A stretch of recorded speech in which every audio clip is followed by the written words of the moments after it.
Okay, ma'am, calm down. What kind of shots? Central. So she did confirm that somebody answered the ratatas with a pew pew pews. Okay, I'm gonna need some backup starting my way. Let her know I'm coming. Can you check call history for that area and let me know if they're fond of our wee wee woos or if they are anti our wee wee woos, if you catch my drift. Because I'm really counting on my wee wee woos to help diffuse the situation as I'm showing up. Because I only got a couple bang bang bangs on me.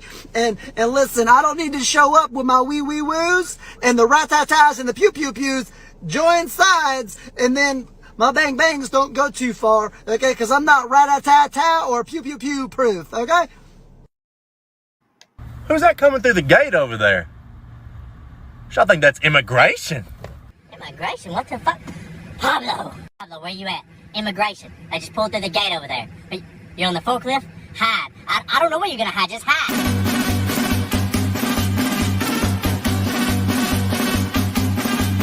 Oh, hello, officer. How are you doing today? I'm doing great. I'm looking for somebody named Pablo Sanchez Ramirez Guadalupe III. You know, I can't think I have anybody here by that name.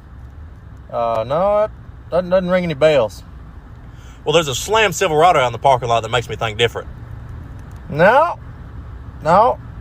Slam Silverado, no, I don't know who drives that. Hey, boss, just want to let you know I got a thing taken care of. Well, hello, officer. How you doing today? I'm doing good. Do you have any illegal Hispanic workers on this job site? Hispanics? Illegals? Nah, man, we don't even eat chips and salsa here. Nah, ain't no Hispanics here.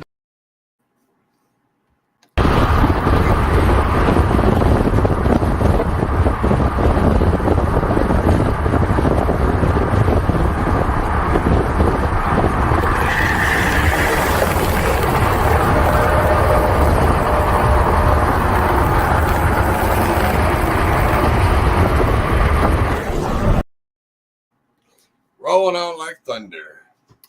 Welcome, everybody. How y'all doing? Sorry I didn't have a show last weekend. Had things going on, doing other stuff. But tonight, we're going to get back to a lot of this stuff that's going on. And I want to say congratulations to everybody that's down there in Wildwood for the Wildwood Truck Show. The Chrome Shop 75 Truck Show. And I want to give a shout out to my buddy over here, John Jakes. That is one beautiful truck, sir. That is a gorgeous, gorgeous KW. He's sitting down there in Wildwood, down there with Tim 4 Magazine, which is his lovely wife, Miss Kim. Yeah, I mean, it's just an absolute beautiful truck. This beautiful truck behind me is another gorgeous, gorgeous Peterbilt.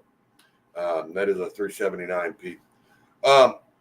But yeah, what I want to get to, we had some issues with the last show we had. We were getting on it. We were actually getting into a good conversation there at the end.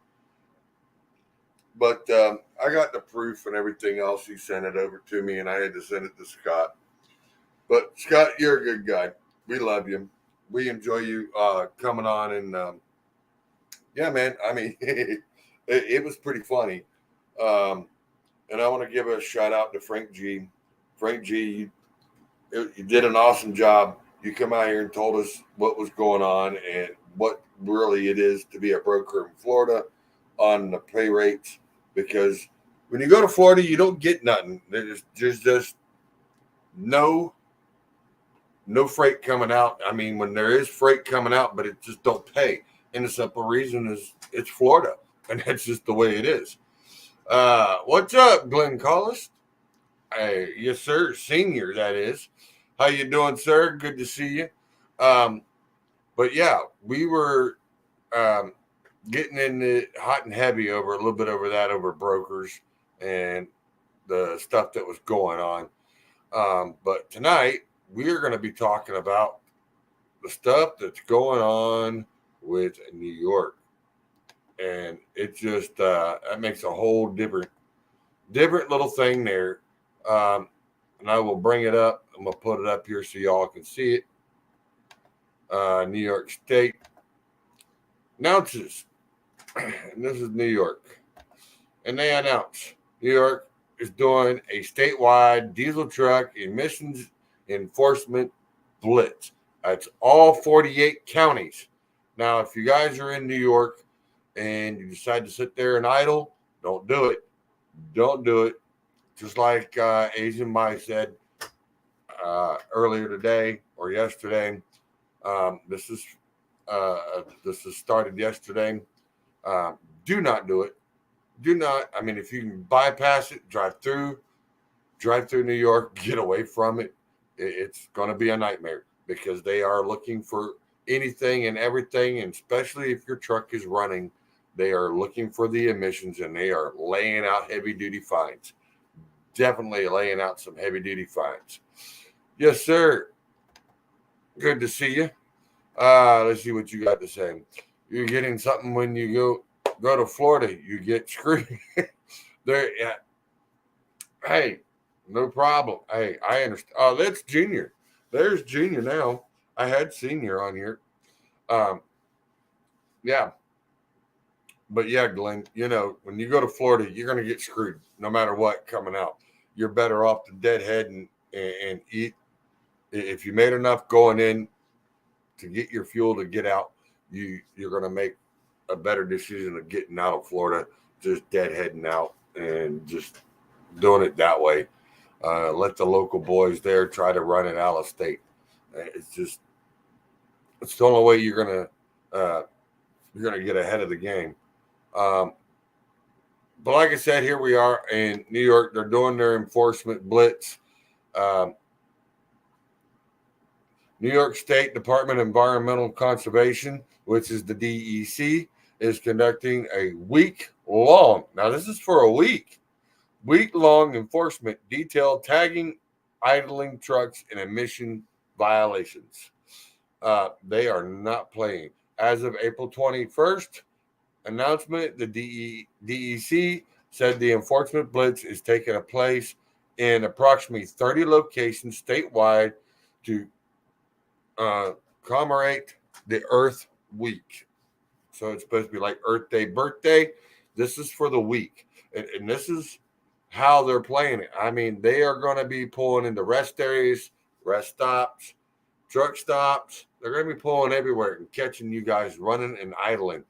The DEC's Division of Law Enforcement is conducting their Division of Air Resources. Staff will conduct emissions inspections on diesels vehicles to help identify non-compliant heavy-duty vehicles and reduce the emissions of fine particulate matter in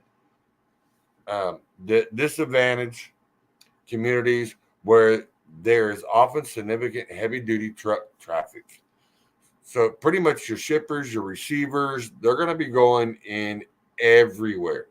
In addition, the environmental conservation police officers will also engage in targeted enforcement on regulations, restricting idling time for diesel trucks, reduce idling times, cut down on air pollution, noise, and provides fuel economy and saves diesel operators and consumers money. This is what they're saying. But if it's cold or if it's hot, you cannot sleep in a hot truck. You can't sleep in a cold truck. I mean, you can bundle up, but there's only so much you can do when it's when it's around winter, fall, stuff like that. But New York is trying to do everything they can to make up the money that they're losing because half the people have left and half the people are not abiding by their BS laws that they got going on here because it really is. It's nothing but a joke. I mean, they got to make up money somewhere, and they're not getting it from everybody else, and they're not getting it from the residents. Half, I'd say, probably 2/3 or a third has left the state. They're in other states. I just hope they don't bring their BS that they got going in New York and bringing it to our states and other states and just causing us all kinds of chaos and headaches and everything else. Just keep it. They can keep it in Pennsylvania. They can keep it in Illinois. They can keep it in New York. They can keep it in California. Just don't bring it to all the other states that don't want it. As I said, idling and reducing idle times cut down on air pollution and noise, improves fuel economy, and saves diesel and operators and consumers money.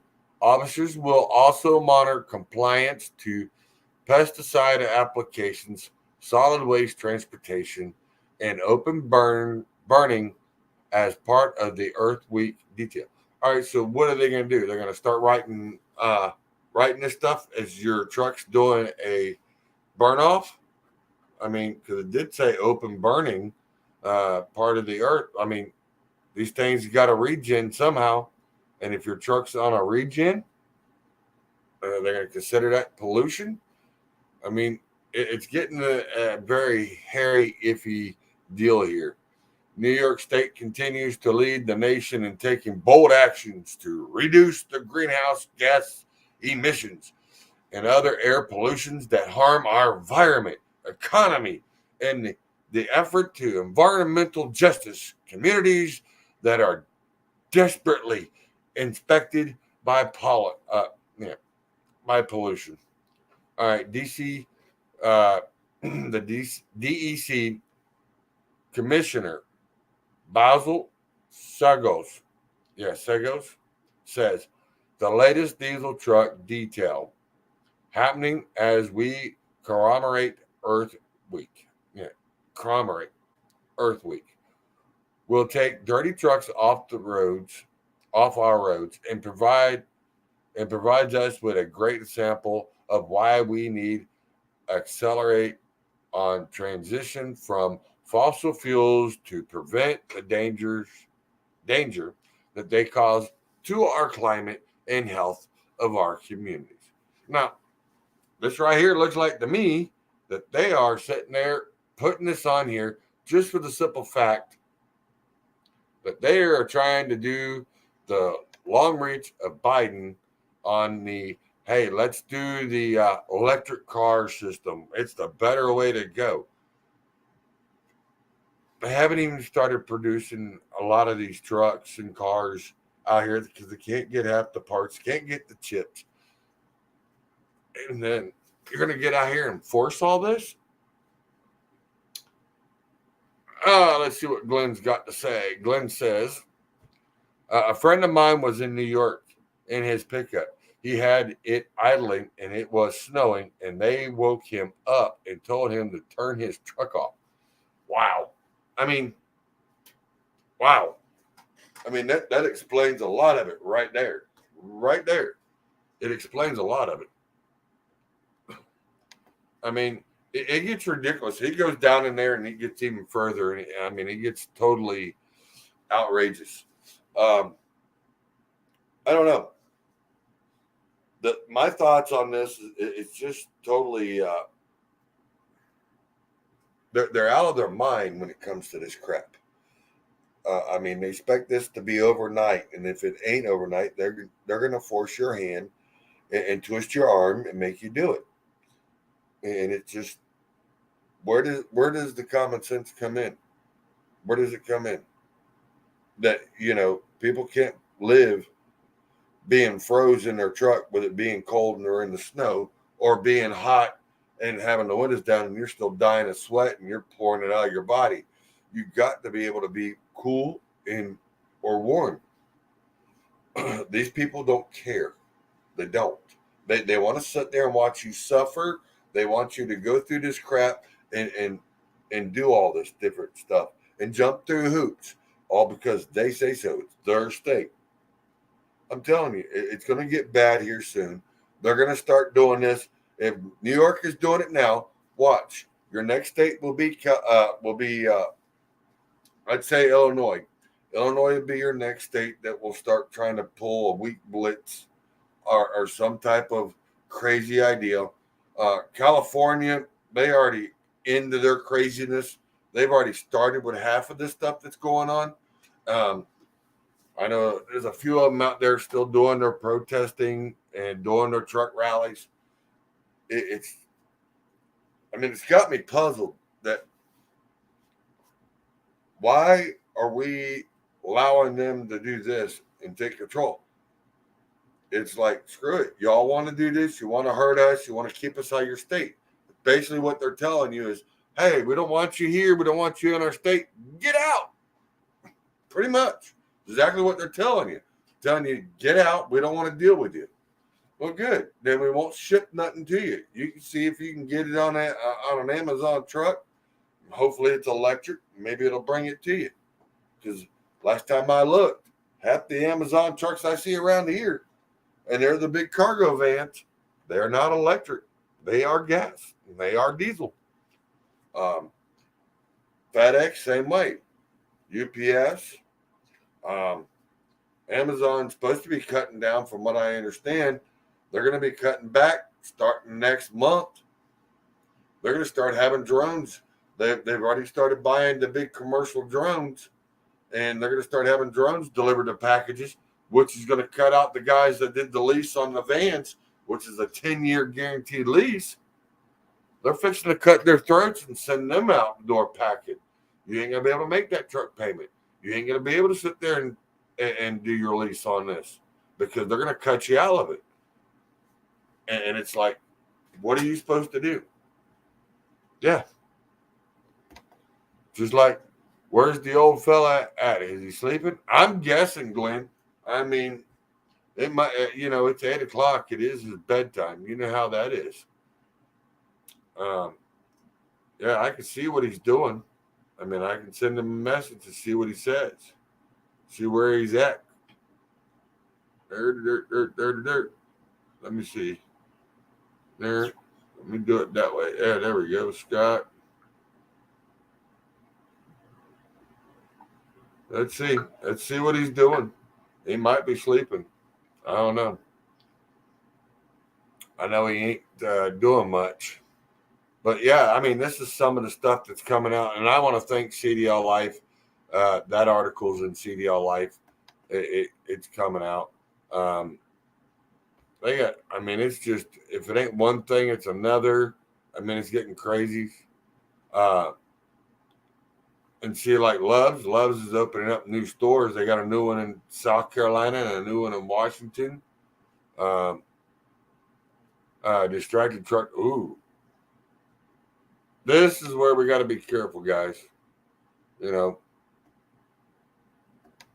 rid of that. Distracted trucker.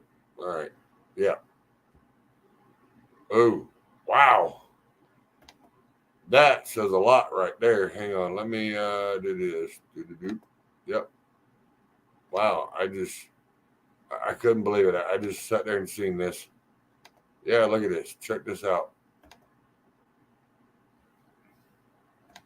I'm like, wow. Distracted trucker completely demolishes gas station. Wow. Really? Really? I mean, how do you do that? I mean, how do you get that distracted that you take out a complete gas station? I mean, I'm not trying to down the driver, but I mean, it's all right here. A semi-truck completely demolishes a gas station in California on Tuesday morning after leaving the road and crashing through a fuel station into the building. Takes out the building. I mean, how bad do you have to be in a distraction that way? All right, so here we go. He ain't replied back there, Glenn, not yet. So I won't know. Probably here shortly. So it says the accident happened on April 20th. This is Thursday, just before 10:15 a.m. in Fillmore, California, at 117 Ventura Street, otherwise known as Highway 126. According to the VC Star, the semi-truck was heading west on Highway 126 when the driver became distracted and struck a bridge ornament. The driver then knocked over a power pole and a palm tree before skidding into a fuel pump at the nearby gas station. The truck came to a stop inside the gas station building. Wow. Look at that. I mean, wow. How fast were you going, driver? I mean, how fast do you have to be going to be able to go take out? You hit a bridge pillar, then you hit a telephone pole, a palm tree, then a gas pump, and then take out the whole building to the gas station. Wow. I mean, drivers, we got to start paying more attention. This is getting out of hand here. I mean, I understand it's in California, and I know things are kind of weird out there with all the stuff that's going on, but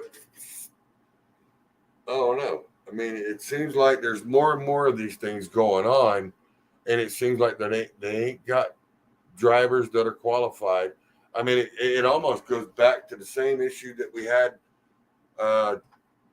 3 weeks ago when I did on the other show. If you go back and look 3 or 4 weeks ago, we did a show on Warner going and getting permission from the FMCSA to be able to put a student driver.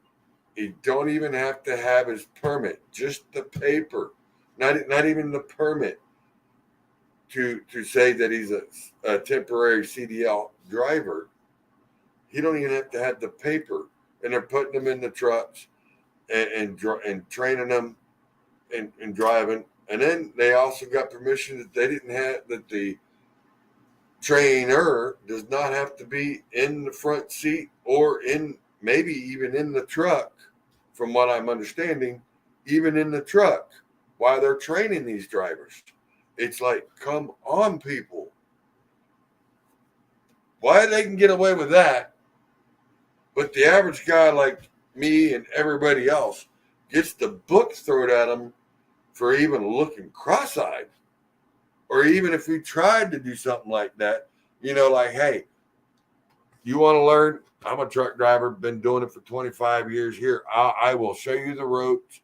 If it's a family member, you know what I mean? We all want to sit there and go, here, we'll show you how to do it properly and right.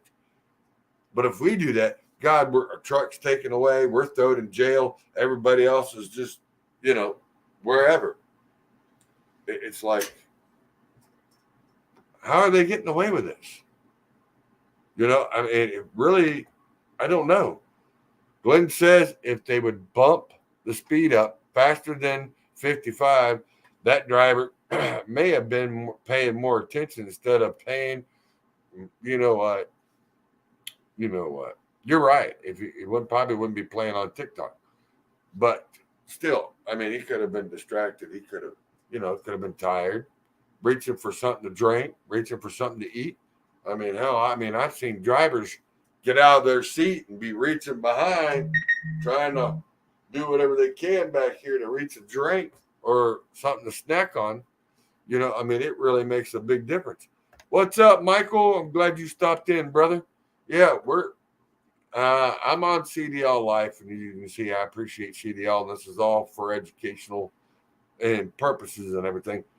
We are talking about a driver that he hit a bridge pillar, took out a telephone pole, then he took out a palm tree, then a gas pump, and then took out completely, when the truck stopped, completely wiped out the whole building to the gas station. It's like, where did that come from? It's like, wow. But yeah, I mean, good evening, Michael. Like I said, I mean, it's just, like Glenn says, if they had to bump the speed up, maybe the guy wouldn't be distracted and running at 55. Maybe if he was running 65, maybe 70, maybe. But I mean, he had to be moving good enough to hit a concrete pole, then a telephone pole, then a tree, then a gas pump, and then through the gas station before the truck come to a stop. So he must have been trying to reach in the back, grab a soda or something to eat. It's my only thinking would be, I'd be reaching, Well, when that happened, you're bouncing. Now you're thrown. You're all over the place. You can't grab the wheel and try to bring her back. And the thing you're thinking of is just grab the wheel and get her straight. Most people ain't even thinking about hitting the brakes. I mean, they really ain't. But yeah, so no one inside of the building was hurt in this incident. The solo cashier was able to shut off the pump, preventing a major fuel spill. The truck driver was transported to the nearby hospital for possible concussion. Yeah, that's what I'm saying. He was bouncing around in that truck, and I know he hit his head, probably knocked him out when he hit that pole. When he hit the culvert pole, probably knocked him out of the seat. And then when he hit the telephone pole and tree and took them out, that's when it slammed him back the other way and probably gave him a concussion, knocked him out, didn't know. No other injuries have been reported. Drugs and alcohol have been ruled out as the possible factors in this crash. Well, thank God those have been ruled out. He wasn't drinking or under any type of illegal substance. Officials say that the gas station building was moved off of its foundation in the incident, and it may be closed for months. A safety fence has been put up since and erected around the property. Wow. I mean, it might have a safety fence, but don't mean it's going to stop no trucks. And I mean, it's just like, whoa, when was this? Trucks being turned around on I-80 over a foot of snow? Wow. All right, now here's another one. I mean, why would we want to do this? I mean, hang on, let me pull this one up. Yeah.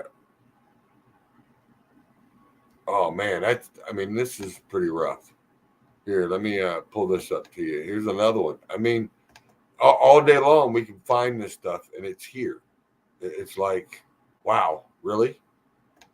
I mean, it's just like this one.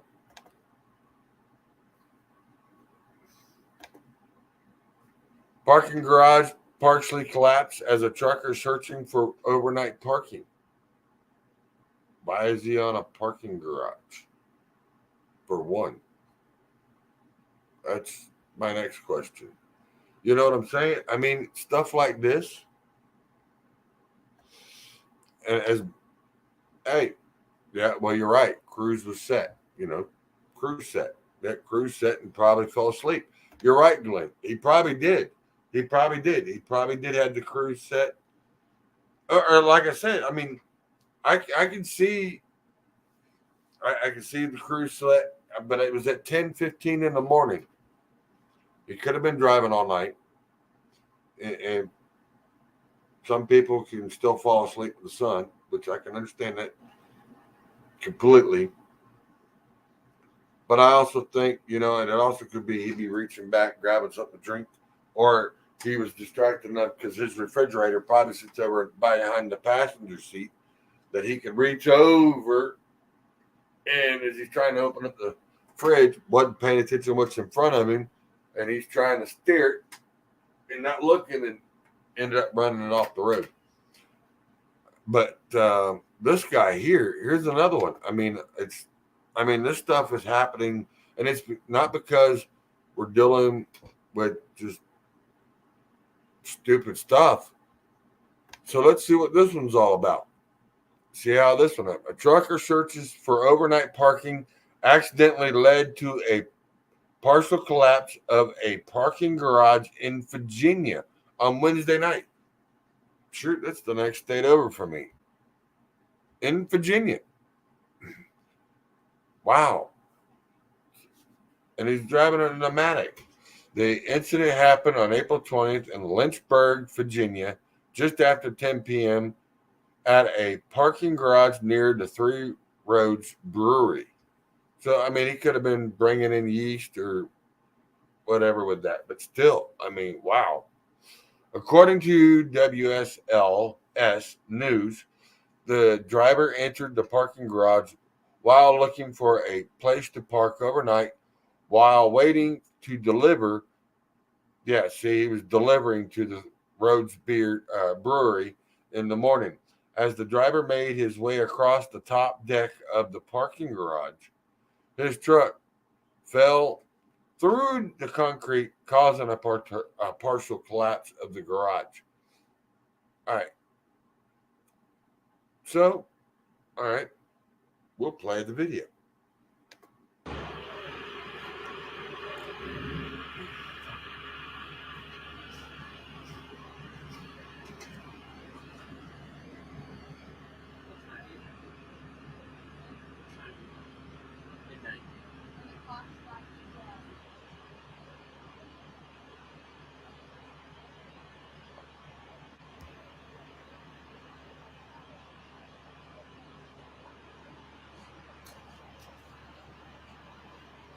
I'm going to leave this right behind you, if that's okay.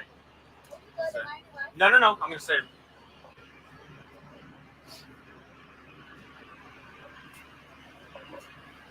All right, good evening, everyone. Just waiting for a few more folks to hop on here. Just a second, I'll explain what you guys are seeing live here in Lynchburg. Just waiting for a few more folks to hop on. And all right. This is 10 News reporter Tim Harfman coming to you live in Lynchburg off of Church Street in downtown Lynchburg. You are looking live at a tractor trailer that has collapsed through the parking deck next to Three Roads Brewing Company. It is, if you're watching this later on, it is about midnight. As you see, Beeline Towing trying to get this tractor trailer out of the parking deck. So I'm going to give you just an update. We had a chance to speak to Battalion Chief Kenny Turner of the Lynchburg Fire Department, who says that they received a call around 10:20 this evening that I'm not going to go that far, this tractor trailer fell through the parking deck. It was making a delivery to the Three Roads Brewing Company loaded with hops when an out-of-state truck driver was looking for a place to park for the night. And he came over here. I'm going to show you. That's the brewing company here next door. This is the parking deck. The Lynchburg Fire Department says that truck driver was looking for a place to park overnight when he pulled onto the parking deck and it collapsed. We are told right now that there are no injuries reported. We are told that this is considered to be an accident at the moment. Again, this is an out-of-state truck driver who was delivering hops to Three Roads Brewery, was expected to make that delivery in the morning.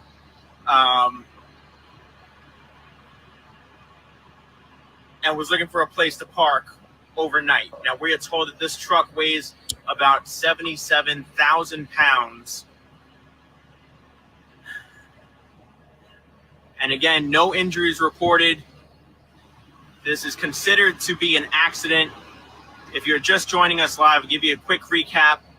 We are at the parking deck on Church Street in downtown Lynchburg, right next to the Three Roads Brewing Company, where this tractor trailer has collapsed through part of the parking deck.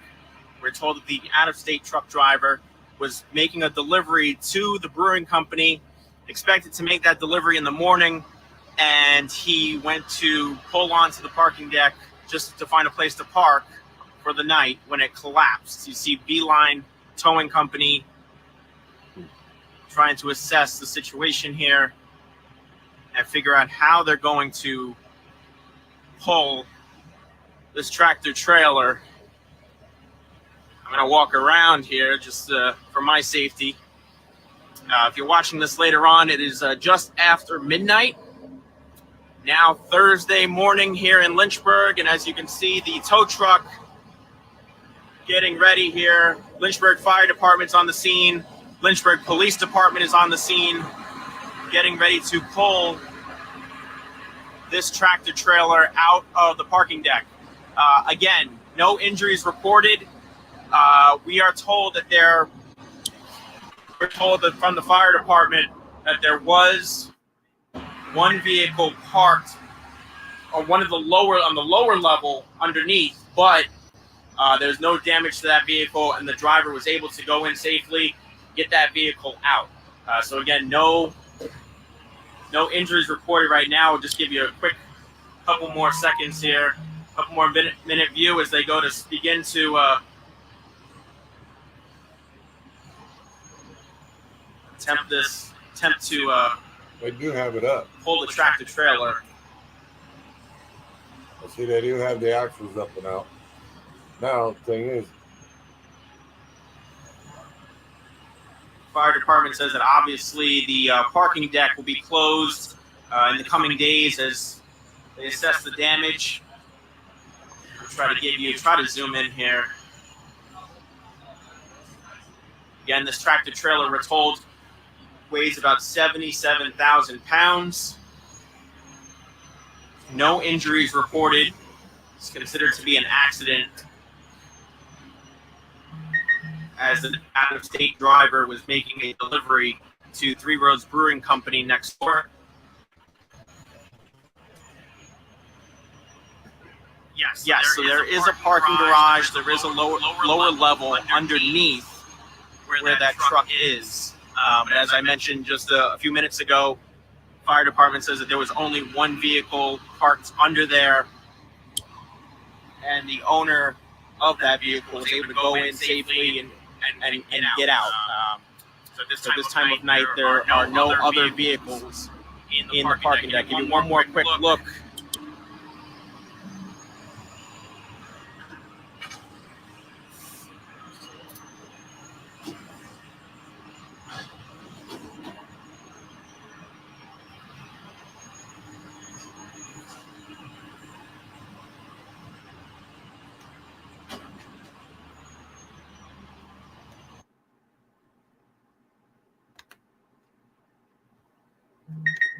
all right, so I'm going to put that on pause. I'm going to get over here to the comments. Let me get over here.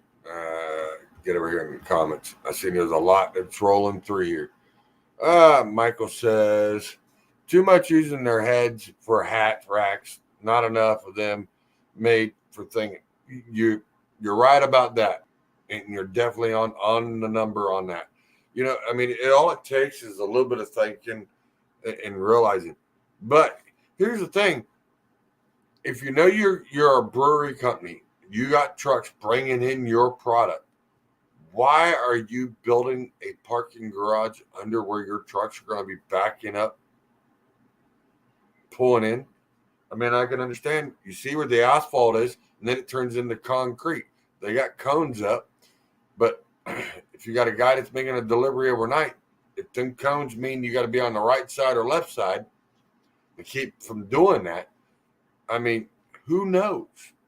I mean, it just don't make sense to me on what, you know, with this guy doing this. Wheel holders trying to park in a parking garage. That's amazing. Hey, you're right, Glenn. You're right.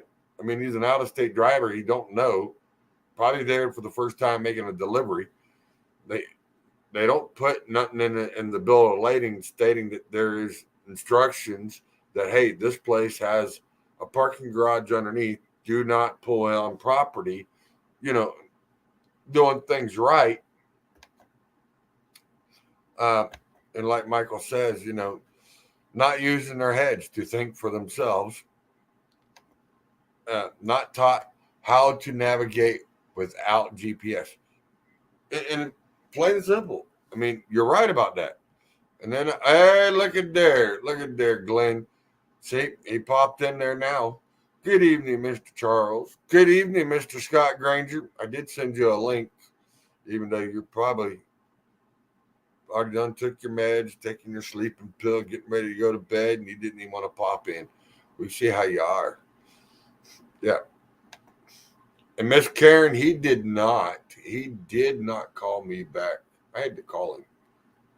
But he did answer, but then he was supposed to call me back, and I didn't hear nothing the rest of the week. So jumping, I mean, give him the old Denozo on the back of the head for me. Get him, Miss Karen. Get him. He was being mean to me this week. Michael says, too much listening to electronics rather than being taught how to think. You're right. It really is. You can get so distracted with all this technology between the phones, the computers, TVs, laptops, um, from tablets, other things. And, just like me, I did this week, and I did go out, and I do have one. Yep. I went out this week and actually went out and bought a drone. Sure did. I'm enjoying myself. I've done crashed it 3 times, only because, once you turn it in a different direction, once it turns and rotates, it's a different the way it's set up on the controlling. But it'd take me a few, but no big deal. I mean, I've got the hang of it. I got it to where I set it on GPS because this one's GPS routed. So I can actually set up a GPS grid and actually have it run around the grid. We were using it at the shop on Friday. We were doing GPS grid mapping, trying to see from the yard, which I'm going to do some more videos once I get the grid mapping figured out. Then when I go to truck shows, I can do a full grid off of the Google Maps and download it to this. And then I can do a grid pattern, and then I can set it up. And once it sees where the locations of everything is, this thing will actually fly down. I can have it set at 10 foot, and I can actually start filming trucks at truck shows. So that's the only reason why I have that. Because if not, I'd have never spent the money on that. I'd have went down and bought me some more cameras and GoPros. But that right there seems to be that's going to be the new toy on how things are going to work. I think that's going to work out pretty good. Scott says, Glenn says to Scott, good evening, old fella. I almost called you out yesterday. I was in a bind on your end of the world. You'd have never got him there, Glenn. You'd have never got him there. His wheelchair only goes so fast. He ain't got the motorized scooter no more with the bull horns and, the squeaky horn. We traded it in for a cheaper model because, we're trying to go green for him. That's all, Well, Scott says, well, you should have. I was at home. See, told you, we're going green. He couldn't get to work on time because he's got his handheld roller, not the, Love you, Scott.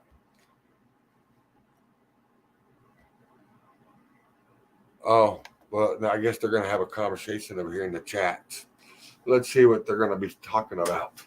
All right, so they're sitting over here saying, Scott Granger, I was in Orange, which is where Scott's around in that area. Earlier today, I was stopped at and came home. It's been a rough 3 days for me. I'm not too happy. Wasn't put what I have on Facebook. All right, not a problem. We'll keep that secret there, Glenn. We ain't gonna put it out there. We just had a rough time. You didn't get no crawdads. Scott wasn't there to do a fish fry for you. I know it sucks. I mean, it's hard to get the man to even walk out the door. I'm just telling you. I mean, he says he's there for us, but I'm just telling you. And what'd you say, Scott? What'd you say? You telling me to shut up? You telling me? I don't see your butt on here, so I can say what I want. Yeah. I'll be back. Oh, what are you gonna do? It's his potty break. He's got to change his depends. My bad. Hello, Cheryl. How are you, Miss Cheryl Pollard? How you doing tonight? We're sitting here. We're going over some of these things that have happened this week and bringing it out here, especially with the trucker that's out of state, which I was just showing. One, I don't blame the trucker for this, and I don't. And like I said, like Michael says, have electronics, but mostly load and roll out. Do most of my routing in my head. It's No different than sitting there having the map book. You know, a lot of people go, "Oh, it's too much money." Oh, really? You'll spend $600 to $700 on a damn GPS from the truck stop, but you won't spend the $30 or $40 and buy the map book, the trucker's atlas, and route your way that way. You know, a lot of, I mean, granted, you do need stuff that, you know, help you out with traffic, which the GPSs are good if you have it set up for traffic distractions or accidents or setting that up with police. I can understand that. Works out perfect for that. And it's good to see you're here. It really is. But we're going over different things. And like I was telling Michael, you know, Michael says, and they don't do trainees. They don't take trainees into New York. And New York is a good training ground for learning your truck and that you're comfortable with it. Yeah, it really is. It is a good training ground. Now, if you can get people to understand that would be a good place for them to learn, 90% of the people won't go there. Most companies won't go there unless there's good pay or whatever. But I tell you, I wouldn't try to go down in some of them roads down there with a 53 footer. Just wouldn't do it. I mean, I've seen some videos this week that really, I'm like, wow, really, people? Really? Just like the trucker that went in there and went down the wrong street, turned around, you know, and come back out. Well, he went in taking out cars, took out a couple signs. Then he went in there, and as he's backing out, he done took out a couple more and didn't stop and drove off. That's what gives truckers a bad name. That is not a trucker. That's a guy trying to get out of whatever he's doing and being pissed off and don't care. That was someone else's truck, and he didn't give a crap. So if something happened, he can walk away from that truck and go, "Here's the keys, and I don't know what's going on." I mean, they can come back on him, but they have to catch him in the truck. You know what I'm saying? And people filmed it. It's just, it's a sad situation. But on that situation, like I was saying there, Michael, you know, with that guy with the truck, I mean, that had nothing to do with GPS. And it didn't. Hang on, my seat done decided to lock up on me. There we go.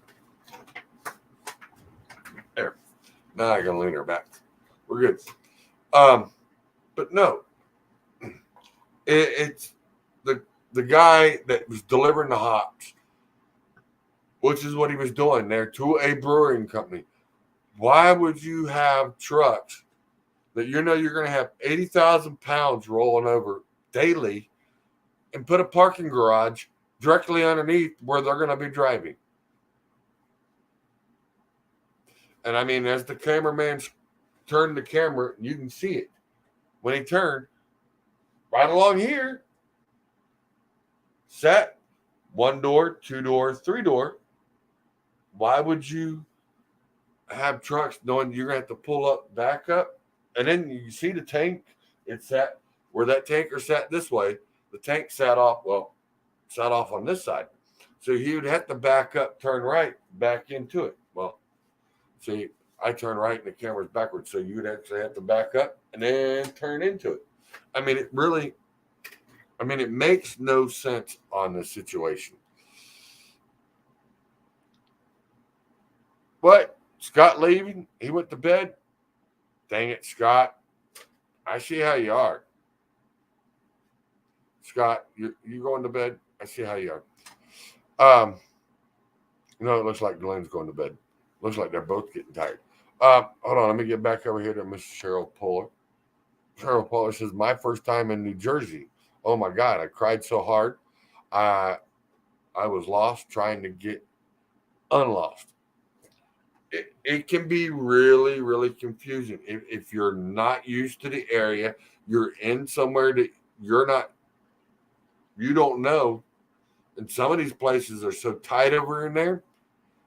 I mean, it can get crazy. I mean, it really can. Good night, Glenn. Love you too, bro. You know, I mean, I feel the love, but I know you got to get up. But y'all have a good night. It's been a long, rough 3 days. I am going to give my pillow some head. Better give it some whipped cream too, because you're gonna really need to be loved there, Glenn. Just saying. I see you're still here, Scott. Hey, did you look in your messenger? Do you want to come on, Scott, or do you just want to sit back there and poke fun at me? By the way, if you want to get in, anybody else that wants to come on and join, if you go to my personal page, the Charles Bundy, aka Lefty, if you go on to it, in the scroll down, and you'll find the link. The link is there. I didn't put it in the groups and everything else, but the link is there, and you can come in and join. Scott, I sent it to your messenger. Oh, grumpy old man.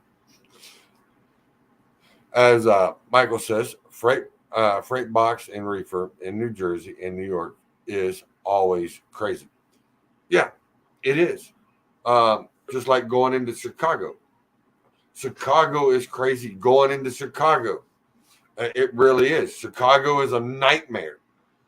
Been there, especially there on 85, going through all the damn tolls. That's stupid and crazy. Hang on. I think I got someone popping in from the Wildwood Truck Show. What do we have going? Ahead, I'll be there in a little bit, buddy. Look at it. We got pimping. Hey, man, I want that Hallahan shirt. Where's my Hallahan shirt at? You got my Hallahan shirt, man. I know. Look at that. Where's my shirt? What's up, buddy? How's it going down there in Wildwood? How's the show going? Going great, man. Having a blast. Good. Well, give us a little bit of a walkthrough on what the trucks look like. All right, let me turn the camera around.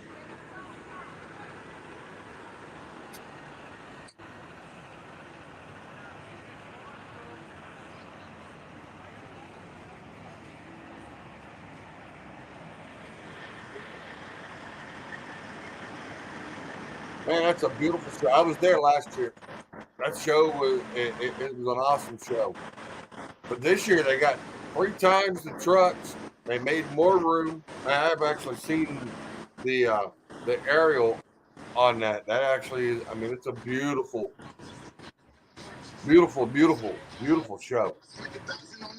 Look, there's champagne.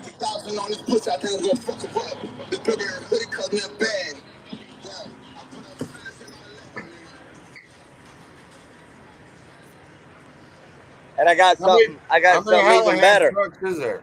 How many Hallahan trucks are on scene? There's 7 of us. So 7 of you on property in the show?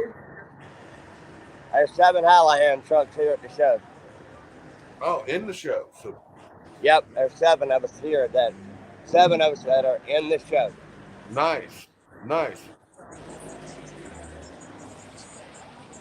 Cheryl said she's laughing her butt off. Yeah. I tell you, that one's crazy. Nashville's crazy at certain times. I mean, it can get stupid. Whose truck is that? Oh, that's Joke's on You. That's Rob Hallahan's newest baby. Do what? Joke's on You. I said, that's Joke's on You. Yep. Yep. That's Rob's other new one. And then there's another one that's coming out for a surprise. Yep. Double Vision was built Wednesday morning. Nice. Nice. Yep. So y'all know the new one. The new one is now called Double Vision. Yep. We were under the truck. Wednesday morning. Brian Lee, hey, put me on your Instagram, Brian. Brian Lee. Hey, that's Jelly Roll. Yeah, no, we got a call Wednesday morning. We were underneath the truck repairing some lights, and Kenworth called us, and the truck rolled off the assembly line Wednesday morning. Did it? So We've got Jokes on You and Double Vision now. Double Vision will be out on the show circuit maybe the end of this year. If not the end of this year, the first of the year. Nice. So yeah, there's there's over 200 trucks on the ground here this year. Shoot, that's more than what we had in Matt's. Yep. I mean, we had trucks outside of Matt's. There was a ton of them, but there was only like what 158. Was that Matt's? Yeah. There was 100. There was 160 here last year, and there's over 200 on the ground this year. Which they did the parking different this year than what they did last year. So they got more trucks. Yeah, they got more trucks in here.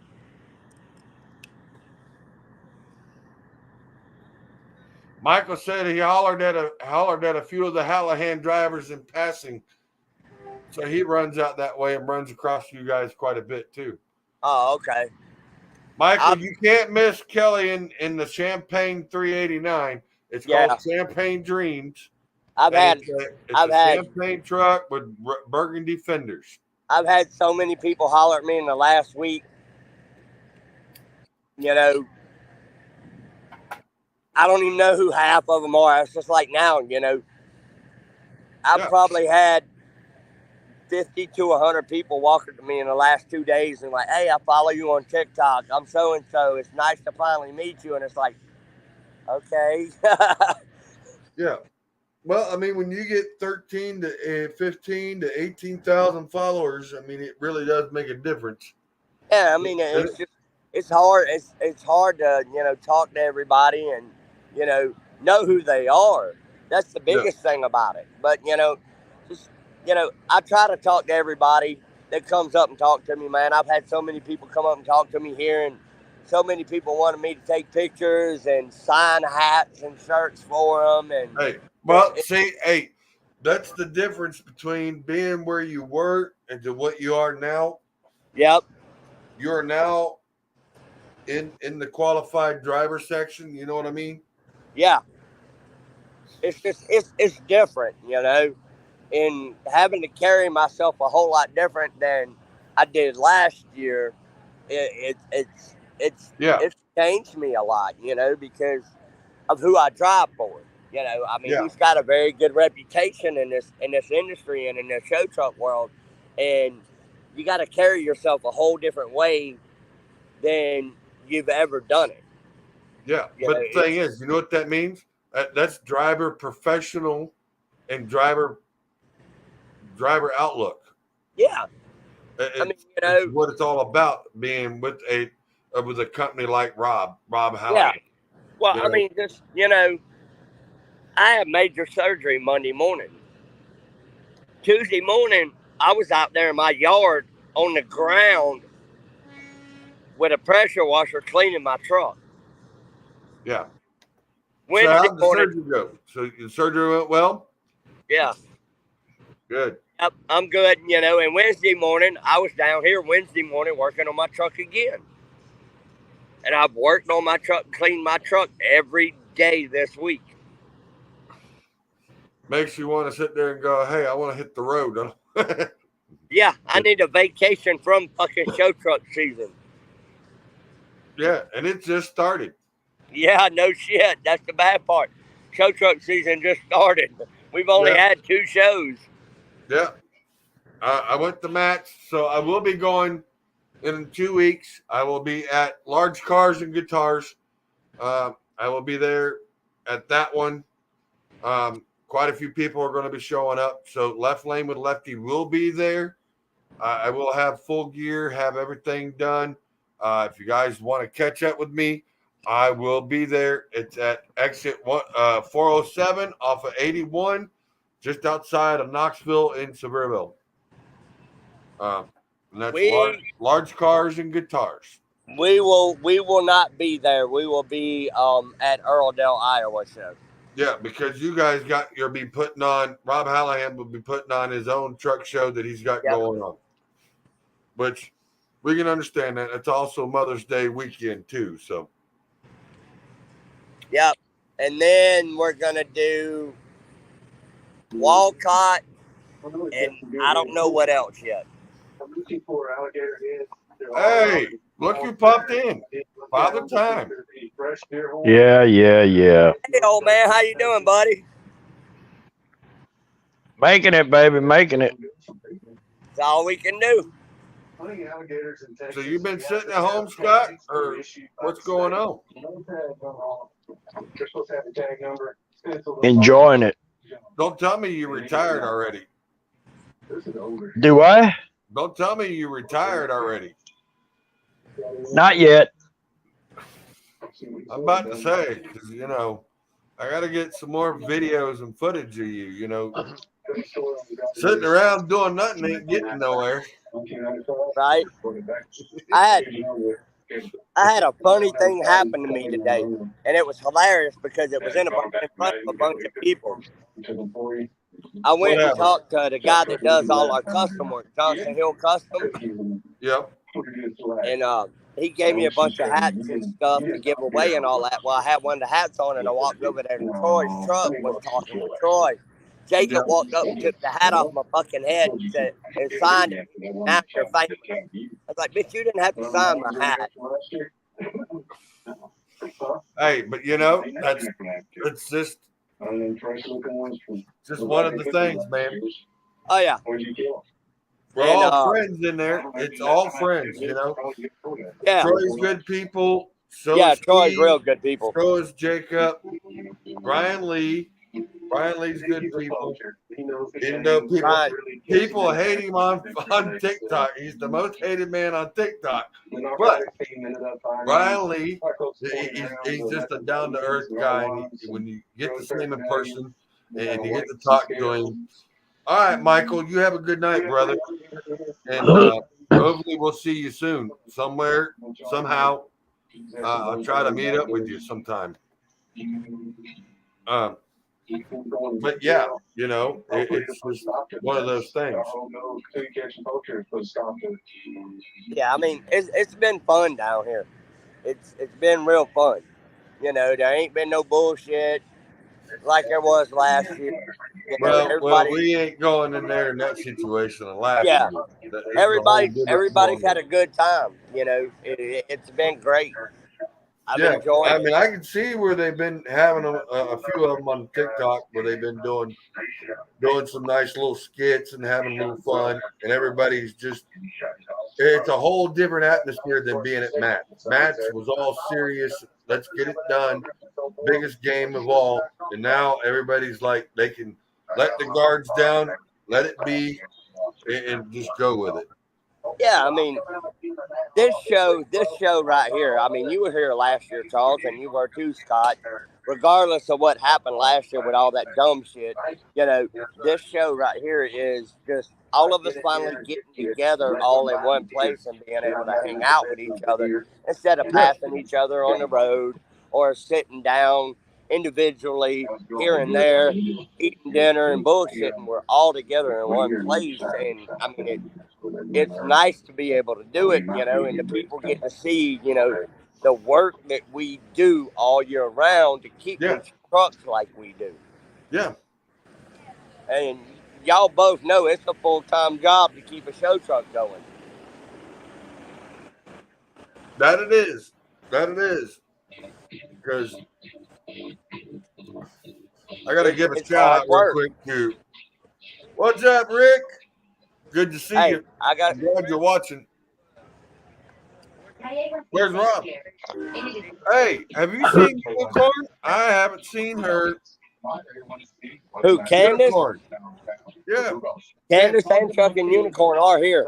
I've been talking to Melissa all weekend, and me and Candace and Brian went out last night and hung out last night for 4 or 5 hours. Cool.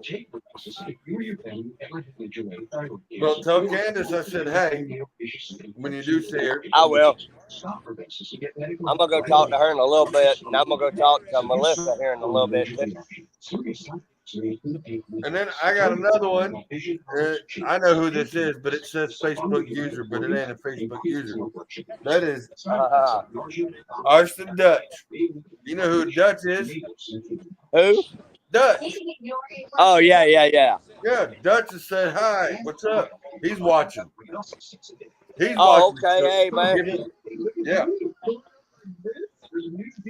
So we are just seeing what's going on at the show. But when you get a chance, just have them get a hold of me. Who was that? Is that Troy? Bipolar depression. It made me feel trapped in a fog. Who was that? Was that Jacob? Stories of bipolar depression. Somebody. Yeah, For those with bipolar depression, yeah, get him on there. Say hi to you. the two doesn't make any difference. Hey, Charles. Yeah, Significantly reduced bipolar Charles. depression symptoms. yeah. And in clinical studies had no substantial impact on weight. What's that, Tony? That's Charles. That's Lefty. Charles. Lefty. What's up? How you doing, Tony? Hey, we're gonna be there for large cars and good cars. He's gonna be at your show though. Yeah. He's gonna be at your show. He couldn't come down here because he's at mine. Ask your doctor So he's gonna be at your show. That depends on the boss. Depends on Rob. Do whatever Rob wants us to do. Yeah. So I don't know yet. He may change his mind. I don't know. Greeted in the Hyundai Tucson. Yeah, there's Tony. Hey, Lincoln, you want my autograph? Okay, hold on. Lincoln wants your autograph. What's up, Lincoln? What's up, man? That's what's up, dude. That's Lefty. Oh, My is buddy Lefty, Yeah. Charles, yeah. Yeah. That's Lefty, my buddy Lefty. Don't touch me like that. I might want to love on you. Oh, baby. Hey, we'll see you tomorrow. All right, Lincoln. How many people I gotta share you with? Not right now. Hey, I understand that too, Butch. Yeah, Dutch. Hey, I'm going to jump off here. I'll holler back at you in a minute. All right, man. Holler back at me.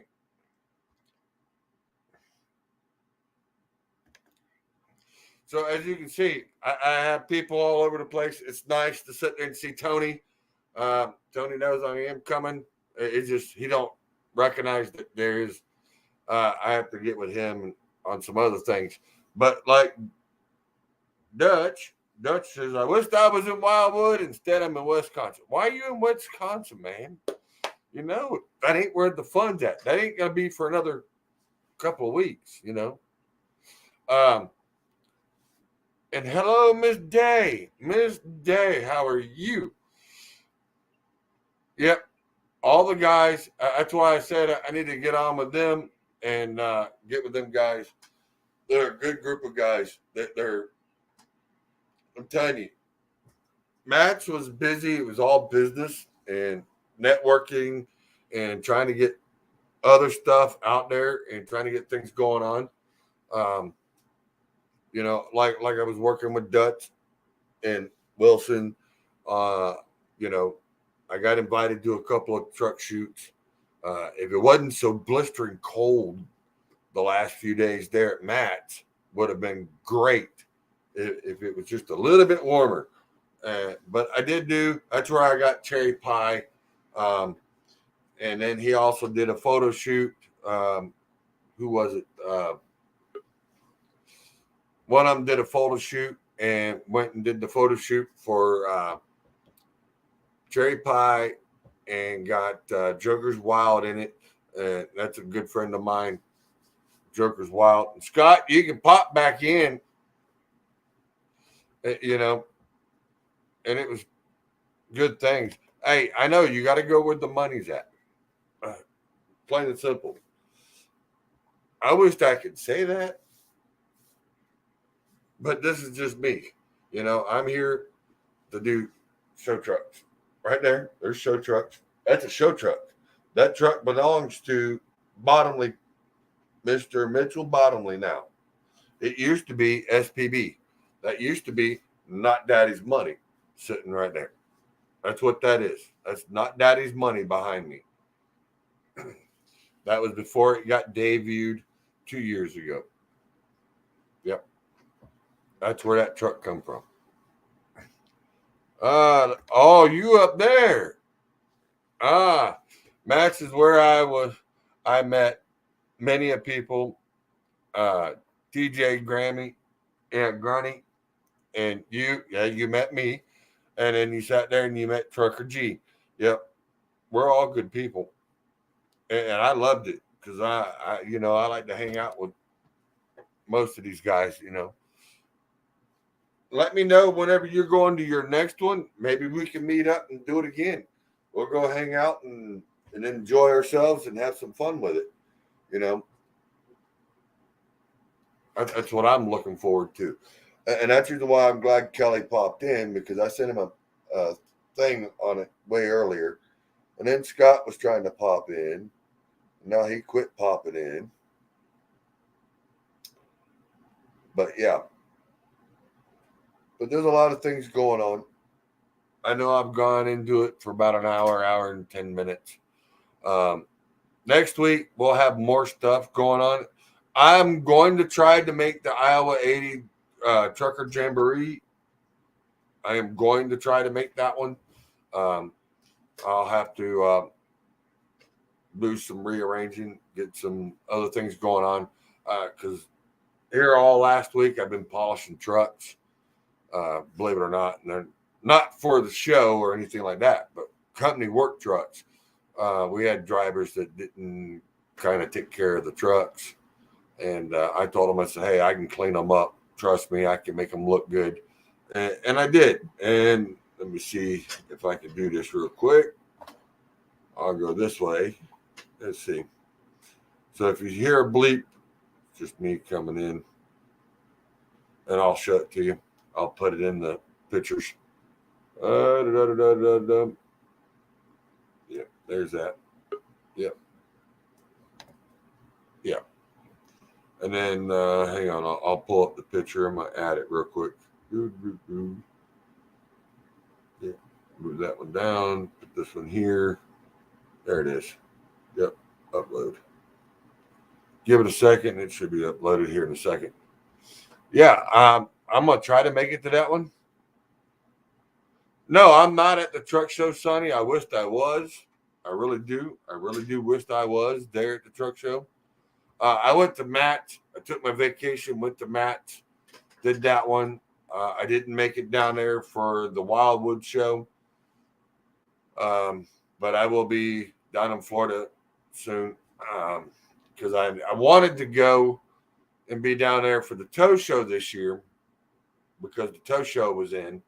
But timing and things didn't work out, so I left it the way it was. I will be up here at Large Cars and Guitars, which is a Tony Justice show. Tony Justice is putting that one on. I will be there full tilt with that one. So we'll be doing that. I want to get on the bullsnot. Hey, we can work something out. I will see what we can do and see what he says. That's the least I can do. No, I'm not there, but like I said, Sonny, I'm working on other things. There's been some invites. I know I've been invited last year. I got to get back up with Chris and Ashley, which is the Diesel Life. Diesel Life has offered me to come down and go fishing and do some stuff down there in Florida with them, which is what I'm working on. I know Diesel Life is there at Wildwood Truck Show, which I will say they do sponsor Left Lane with Lefty. I'm going to get that sponsor out there. They are there. They are sponsoring us.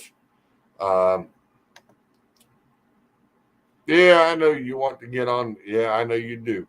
I will see what I can do. Both nights, yeah, it is awesome for love bugs, dude. I've used the stuff on anything and everything. You wouldn't believe the stuff that. I mean, I've used it on some old equipment that ain't been cleaned. And here, I'll have to show it to you. But I've used it on equipment that ain't been cleaned in probably 20 years. I mean, stuff that looked just downright nasty, dirty, greasy. And I mean, it cleans it within 10 minutes. I mean, I ain't never seen stuff like that. Well, when you come south, let me know. I will, Sonny. I will. Definitely. I will definitely be letting you know, because there's things in the works on that too. Because Also got that, and then I also still got to make it to Miami. I got to meet up with Asian Mai, which is Alex down there off the Asian Mai show. I got to meet up with him, come down there and hang out with him for a little bit. Been invited down there for that. There's some other stuff, but like I said, this is what I've been working on all week. And I mean, I'm just telling you, this right here was was not an easy job. It was all done by hand, no power tools, done by hand. And I mean, this truck was in bad shape. And this is what I've made it into now. I know you can't enlarge it. All the chrome is all clean. The stacks are nice and shiny. Polished the stacks, the bumper, the grill. I did the fenders. The fenders are all polished. All the wheels are polished. The tanks are polished. Air breathers. The only thing I haven't gotten done to was the mirrors. The mirrors I did not get to, which those will probably be done maybe Monday if we're not busy. I do that in the downtime. And then other than that, the machine you see sitting, that's a cab to a 350E end up. That's what's sitting there. That's a cab to one. And I've done not only this KW sitting in front of you that you see here, which I play with it every once in a while, but I also did the other one that's back there behind it. That one's got a 48-foot sloper to it. This one right here is a 53-foot RGN hydraulic. It's a 70-ton trailer. Yeah, it's got a new transmission, new PTO, and everything. We just put that in there a couple of months ago. We just had the motor work done on it. I mean, that truck right there, this Kenworth right here, this T800, it is a beast, and it will run. There is no lag in power on that. It's got a ISX Cummins in it. Just got redone. I mean, it's a beautiful truck. It's running about right around. I think we had the Insight put on it with a new program in it, and it's pushing like right at in between 680 to 725 in horsepower range on it. Yeah, it's got the larger turbo, larger injectors in it. I mean, it's just it's a beast. That truck right there is a beast. And then I got to give a shout out to my boy Steve Holderman. That is just one gorgeous KW right there. That is just absolutely gorgeous, brother. And I want to say thanks to John Jakes, which I did show him in the beginning of the show. John Jakes offered a hand to Steve on a special invite only event. And we'll know more here sooner or later. But Steve did put it out on his Facebook page, but he didn't give all details. But yes, he's on there. Steve did sit there and get a special invite, all because of that truck, plus John Jakes. And I really do appreciate John Jakes, everything he does and what he's been doing. Love the man to death. The man is a great person to be around. Yeah, and he also met Alex. I also met Alex, who is a great person. I want to get on his Mafia trucker crew when he starts that. Hey, you and me both, you know? I mean, I got the left lane with Lefty crew, you know. I mean, you know, it's me and a couple others, but, you know, mainly it's solely me. But, hey, man, you can come and join me anytime. I'll even have a custom-made hat, which I got hats coming. It's actually going to have the logo right here on the side of the hat, and it's going to have left lane with Lefty, and then it's going to put on the other side, it's going to say crew member. So it'll be how I got them made. So certain people will be getting hats, and they'll be getting certain things, and I'll have certain things done. It's just like I got new stickers going to be made. New stickers are going to be made. I got a couple of them that are going to be a certain color only because of the certain people. And the purple and neon green are We're going to go with Joker's Wild, and it's going to be the left lane with Lefty. He's getting those. They're 5x5s. They're being put on his truck, especially for that truck only, and they will be purple and green to match his color. So those will be on his truck. Then I got bigger ones being made on the stickers because I had to, because the 4x6s or the 4x5s that I had made are decent, but they don't pop. So the new ones are going to be a 5x6. They're a little bit bigger, a lot more visible. They're going to be done in blue and green. I also have red. So depending on what type of truck you got, I might be able to go and get custom ones made. We'll do that. What's up? I'll rock anything and everything. Not a problem. I'll put you on the crew. How's that? We'll do that. and I'll get you one. Left lane with Lefty. It's going to have the nice logo. It's going to actually have, and I'll show you real quick. What's up, Frank G? What's up, my brother? I'm going to need a black hat. Not a problem. I'll get you a black hat. It'll be black, all black, and it'll have white over on, well, it'll be on the right side. It'll be over here. It'll say left lane with Lefty. And I'll put Frank G over here on the side for you. I'll do that. Growing my pages is going very, hey, you know what? My pages have been up over a year. They're growing day by day. I can see it. And I really have seen it. I've gotten probably 30 members new this month. Last month, I gained an extra 12. So it's a hit and miss, but they will get there. It just takes a little bit of time. But here, this is what the truck is going to, this is one of the pictures that I'm going to have put on the back of it. Will be the shirt.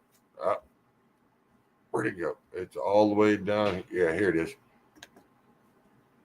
And I'll remove mine out of the way. See.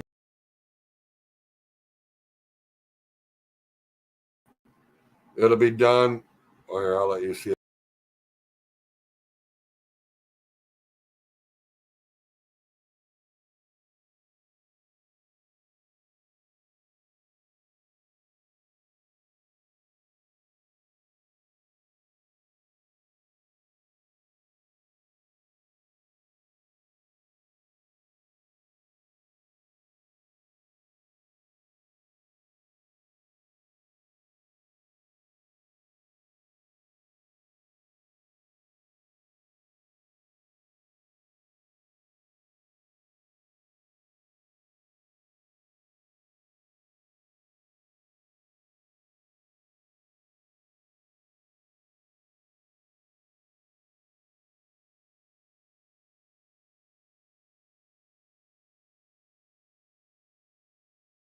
Right there.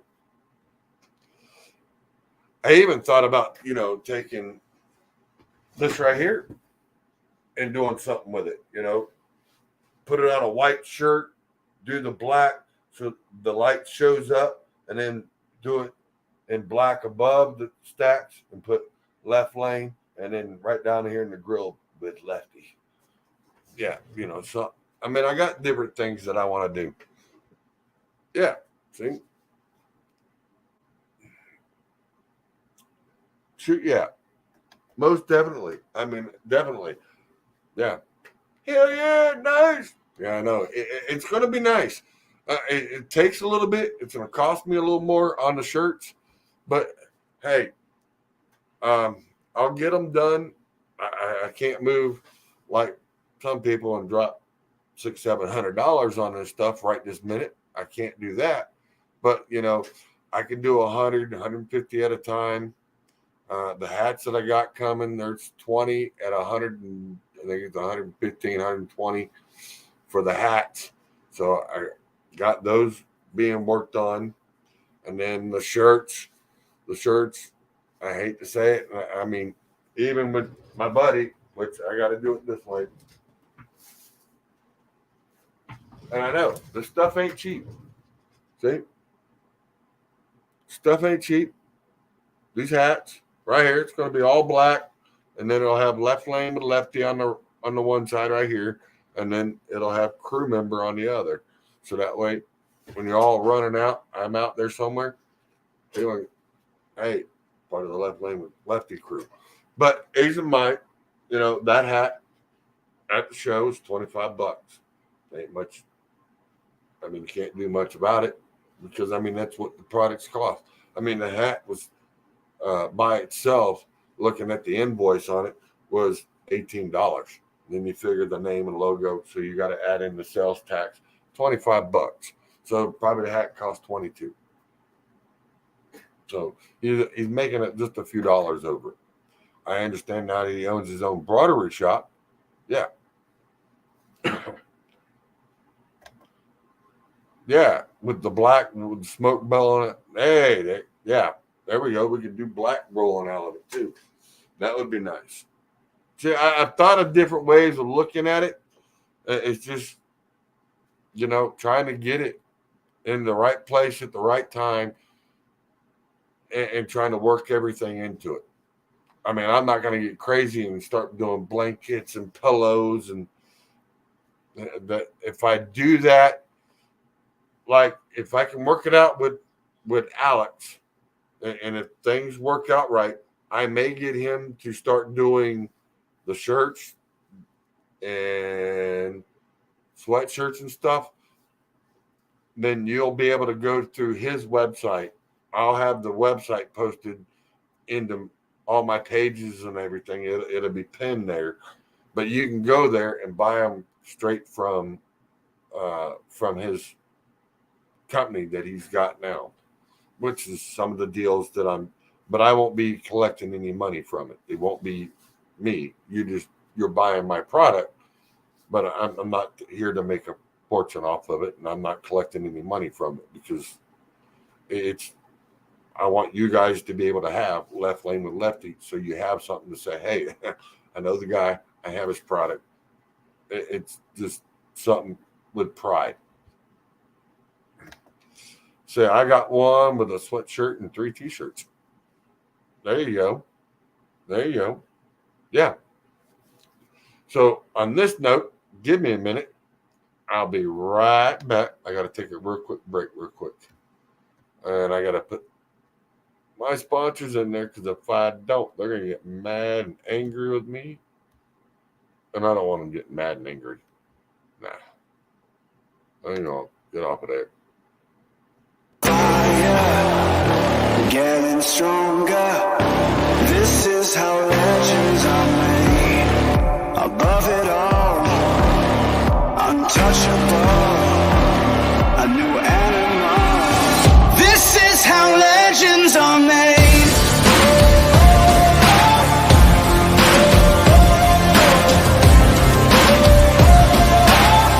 This is how legends are made.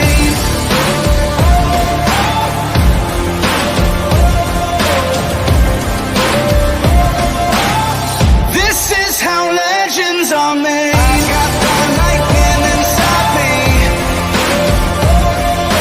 Oh, just you watch. That's Bull Snot. And I want to give a shout out to Bull Snot. Love that product. I'm telling you, I use every bit of the product. No lie. There's the polish and detail. Right there. There's the polish and detail. I got that.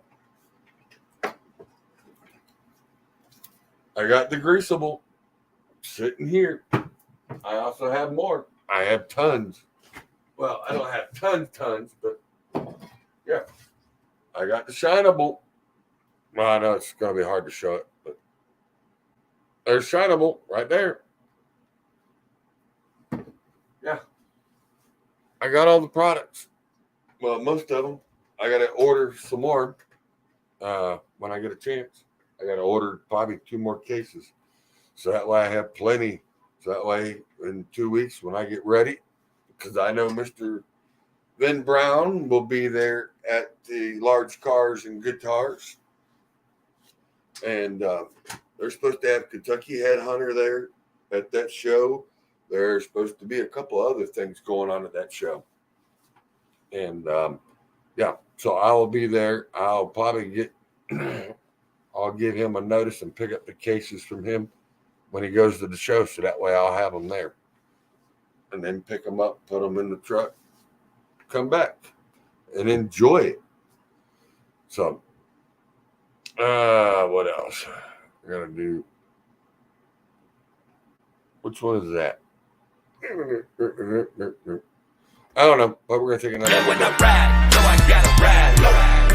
can say that I float. Super 10, push the pedal down, gotta go. From coast to coast, they checking my gross. Weighing the most, only 1% of us that know. Red, white, and blue lights that glow. Flying my flag higher than most. Yeah, it's show, I'm a 10 love thug. Gets no love, ground shake when I pull on up. All hustle, don't count on luck. With this truck, get them bucks. Yeah, it's more to this than survive. This is my way of life. If you don't like it, you can ease over to the side and fall behind. Yeah, only blow black smoke. And I never challenge.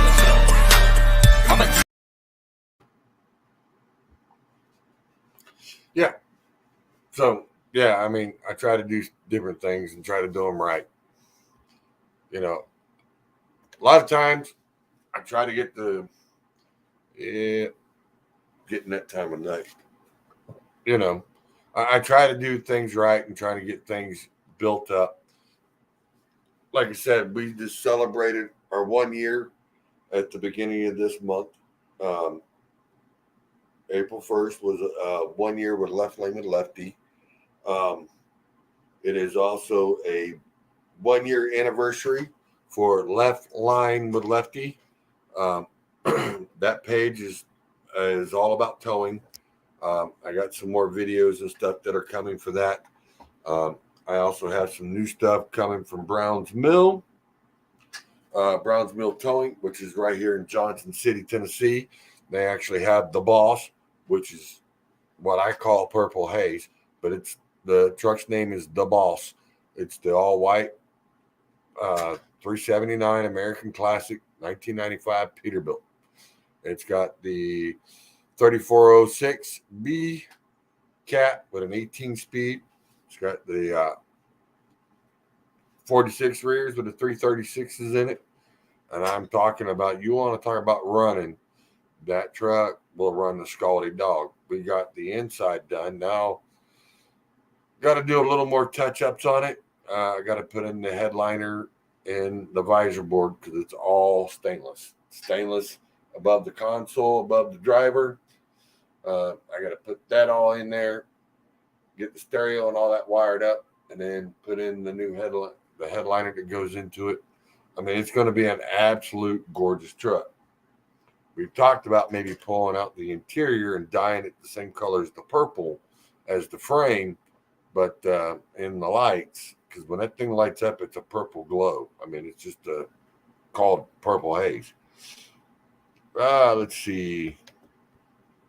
I just used a little good stick stuck in the Venice. Smells so good. I heard that. I used the smell good stick in the Venice. Smells so good. Yeah, well, I hear you on that one. But I am going to call it for the night. But I will be getting more information. I got stuff coming up. I'll be having pictures and that coming in from the truck show and some videos with some of these guys. I will be trying to hook up with them and see what we got. I am using StreamYard. It's actually really, really well. I like the way it's got a nice setup because you can add in and out streaming. You now can add up. I can add up to 4 cameras now on my streaming. I just haven't done it yet, but I will be. Like I said, I got the new drone. So the new drone will be one of my cameras when I'm out doing live. I will, and I have talked, and I've gotten the okay for it. So I will let you know in July when the Lebanon show, which is the large car showdown put on by Kaiser. All right. Left Lane with Lefty will be there. We will have a booth. So Left Lane with Lefty will have a booth. We will be broadcasting live from there. So we will have several different cameras set up in different areas. We will also have the drone flying. We will be live. I will be doing a live show from there probably 2, maybe 3 times during that day, because it's going to be it's a 2-day event, actually kind of almost like a 3, because it will start Friday night. You'll have Saturday night, and then Sunday we'll be rolling out. So yeah, so they're doing it and setting it up. So I'll probably be there. I should be there Friday night. Depends on what I'm doing and where I'm at, because I got so many different things going on right now that I'm trying to work out. I may be going over the road, doing that thing here maybe in the next week.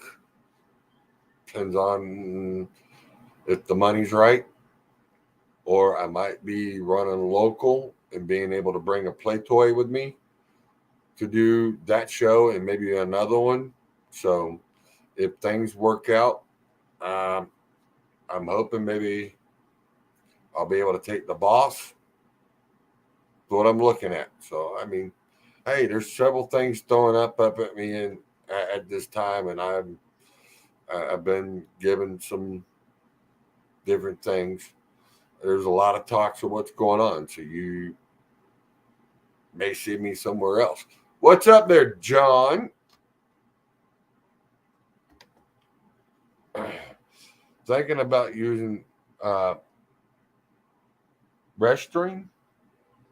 Never heard of them. I don't know. It might be another one that some people are using. I know at least with StreamYard, it's easier to tie into with everybody. Twitter was easy. Rumble was easy. Facebook was easy. You just had to tag and make sure you were the executor or the manager of the accounts, which I'm the owners of these accounts. So, yeah. John is stuck in a snowbank. Stuck in a snowbank? What the hell are you doing stuck in a snowbank, man? I'm in Gillette, Wyoming. Wow. They just had a thing on there on CDL Life that they were turning trucks around. They had a foot of snow and they were turning trucks around, John. Man, I should have pulled that article up. Wow. I mean, yeah, CDL Life had it. Yeah, I-90 is closed. Also, I-80 is closed. Let's see. Hang on here. Let me go back to CDL Life. Yeah, CDL Life News. Yeah. Here, let me pull this up. Just give me a second, guys. I'm sitting here searching and playing. Where did that? Right.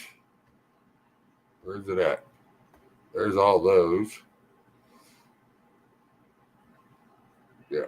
We're going to go right here to this. Go to that. And then we're going to go down here. There it is, right there. That's the one I want, right there. Yeah, this is John. Yeah, right there it is. That's what I want. Yep. Cancel that one out. Yeah. Yeah, I-90 and I-80 closed. I-80 is closed. It is a huge storm. All right, here. So I'm going to do this, and I'm going to pull it up for you. So this way everybody knows what's going on. All right. I know a lot of people are having issues, so here we go. We are going to pull this article up. as you can see, there it is. I'm going to make that a larger. All right. Trucks being turned around on I-80 at the foot of snow. So we're going to go on. It says more than a foot of snow fell in the Sierras on Wednesday evening, prompting change in controls on Sierra passes. So you're out on, so Thursday night, Friday. So, Interstate 80 in both directions, Denver Summit from Drum-Corbe to Nevada state line. All commercial trucks are being turned around in both directions on I-80, reported by Fox in Reno. So just to let you know, Reno's, and this is Thursday, Friday morning. I-80. Yeah, here they are telling you to chain up. This is today. Yep. They're telling you to chain up. It's about all I got on it, John. It's the only thing that they're pulling up right now. So, I need from the South Dakota line to almost 212 Junction Road. Shut down both directions. All right, so just giving you all a heads up out there.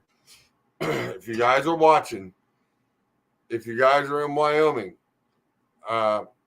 just to let you know, from the South Dakota line to almost to the 212 Junction Road, shut down in both directions. I-80 is, from what I understand, I-80 is closed and I-90 is closed, and it's due to a large storm. So just to let you know, I-90 from South Dakota line clear up into Montana where 212 comes across. And that come from John Freesh. He's up there. He is the teddy bear. He's the one that plays up there in that type of weather. Yes. So I just giving you all the PSA on it. So just letting you all know right there. I-90 from South Dakota line clear up into Montana where the 212 comes across is all shut down. Both directions, both ways. And at the north, in both directions. Huge storm. I-80 is also shut down. John is in Gillette, Wyoming, and he's shut down and he's stuck in a snowbank.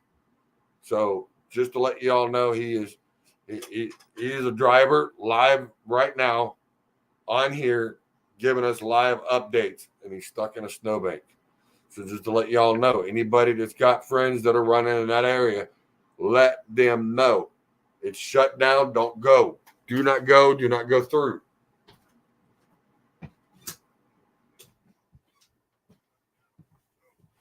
It's a nasty, nasty storm. Let me see. Let's see if we can pull this up. You're in Gillette, Wyoming. All right, let's see what we can pull up here. All right, hang on. Just bear with me, guys. Yep.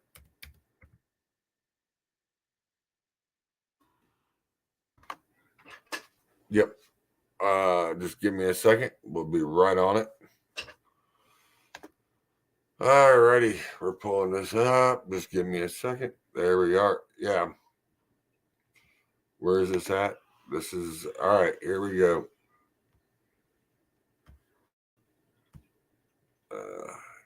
Yep, this is at a glance. Ooh, that's nasty. Hang on. Let me do this. Let me get this out of here. Nope. Get that gone.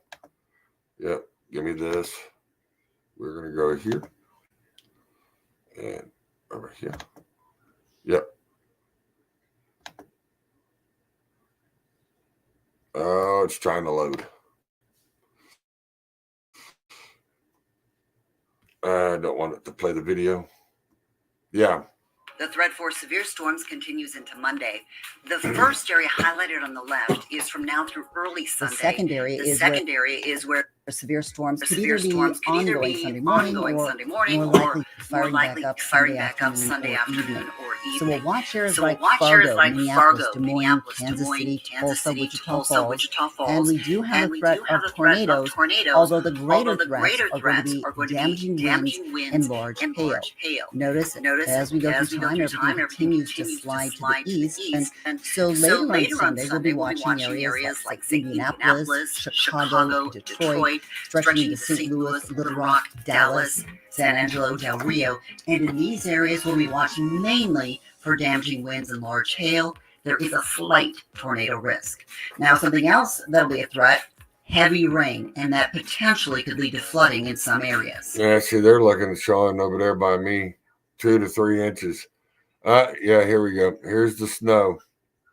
All right, now we're going to get it to play as soon as it loads.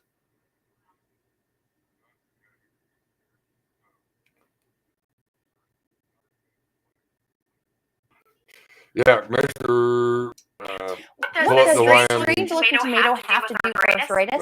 Everything, according to a new scientific discovery. Recent studies conducted by the NIH show that tomatoes, although nutritious, can ramp up inflammation in the body and make your joint pain and arthritis even worse.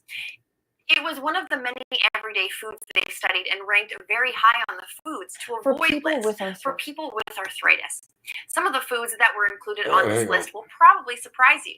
In fact, if you are like most people, you are eating at least a few of these every day. Click the watch. Once again, a spring blizzard is targeting the northern plains.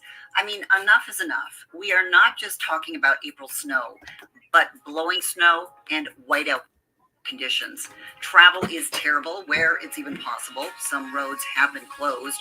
You can also expect some power outages, maybe even some tree damage. So watching western parts of Montana and Wyoming into the eastern Dakotas for the worst of it, but still picking up snow here. You can see across the Dakotas into Minnesota and even Colorado getting in on the act with some of that snowfall. In addition to the snow, we've got winds that are going to be quite strong. Those gusts 40, 50, and 60 miles per hour. I'm sure many of you are tired of it. You've had enough of the snowfall, but here we go again. It's coming down, and some areas will pick up 1 to 2 feet of heavy, wet snow. Yeah.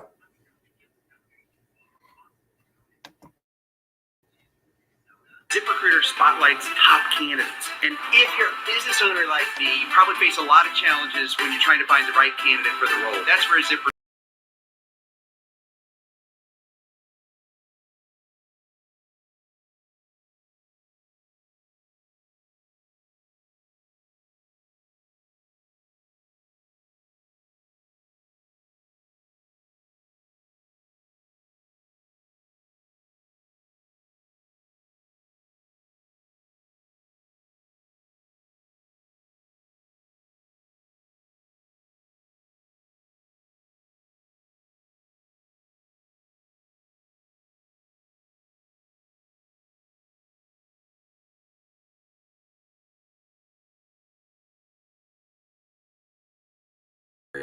Put me back in there. All right. So as you can see, that's what's going on with the weather there. It's just getting plumb out nasty. It's just a really bad decision here. Yeah. Let me see if I can actually pull this up. I'll see if I can put these in the thing. Roger McDuck says 93, 83 in parts of I-17 closed due to a giant fire. There's a fire going on there. Mr. Roger McDuck says 175 mile-an-hour winds in Arizona with a light chance of dust in Arizona. I think he meant to say 75. Yes, sir. Yes, John, I did get the 3 pictures. I am trying to get them on here now. So I will show you if I can do it. Nope, there it is. There's one. If you guys can see it. There's one of the pictures. There's the other one. Yep.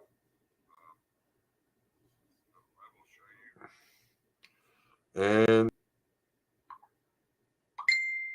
there's the last one. There it is. Yeah, it's nasty. You can see where it's going to, too. Yeah.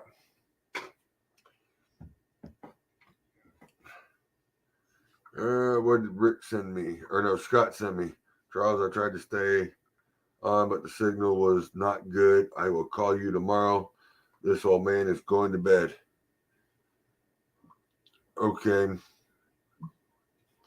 Thanks, Scott.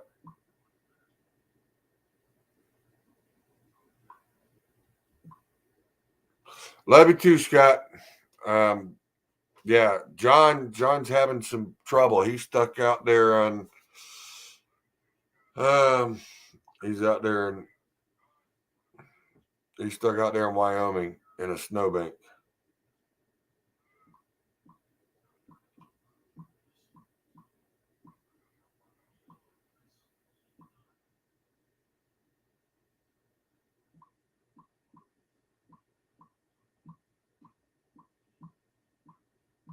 Give me a second, guys. Just bear with me for a second. I'm trying to communicate with a bunch of other people now that I've got this information out here.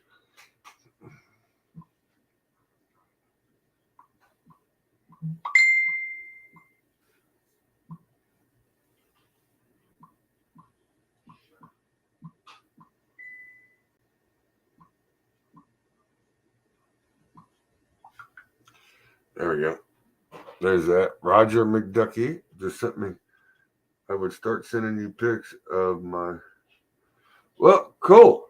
That would be nice. I really would appreciate it there, Mr. Roger McDucky Duck. Yeah, Charles, I was just sent. All right, you sent me the pictures, and the next 48 hours of snowfall. Brother, I hope you got enough fuel in your truck. I hope you got enough food on your truck. I don't know if they're going to have a wrecker pull you out or what's going on, but if you're stuck in a snowbank and they're calling for 48 hours of snow, brother, I hope you got enough on that truck to keep you warm. Really, really do.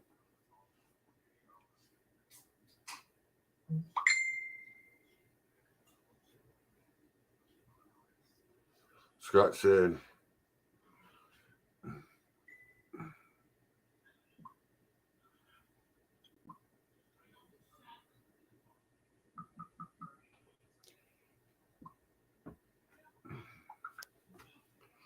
yeah. So I got people that are now being concerned over this. They're like, hey, I hope everybody's okay. I hope you're safe. You all right, John? You are safe. Your truck's still running. You're going to be able to keep warm. You got food. You got water and stuff. Fuel is full. All right, here we go. We're getting our answers now. All right. Fuel is fueled, and I have enough food. You know what drivers, 44-year veterans, were prepared. I know. I know you're prepared, John. I know you've been out there for 44 years, brother. I just wanted to make sure you weren't in the middle of trying to make it to another stop to get fuel. I'm just glad you got food and fuel, and I just hope someone, if we can make a couple of reach outs and maybe see if we can get someone out there to you, maybe get you out.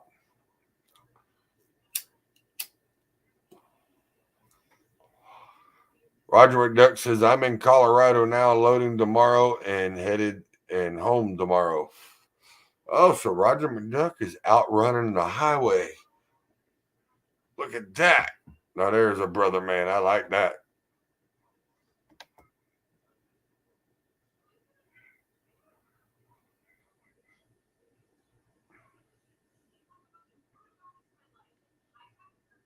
But you're right, John. You're right. I like that. I parked at 7 o'clock this morning. I did not push it. It was not worth it. And I couldn't drive for everybody else. You're right. We can't do that for half of them that think their cars are flying bullets and they're snowproof, because we all know they ain't. Neither are big trucks. And there's some of those out there that think they can do that too.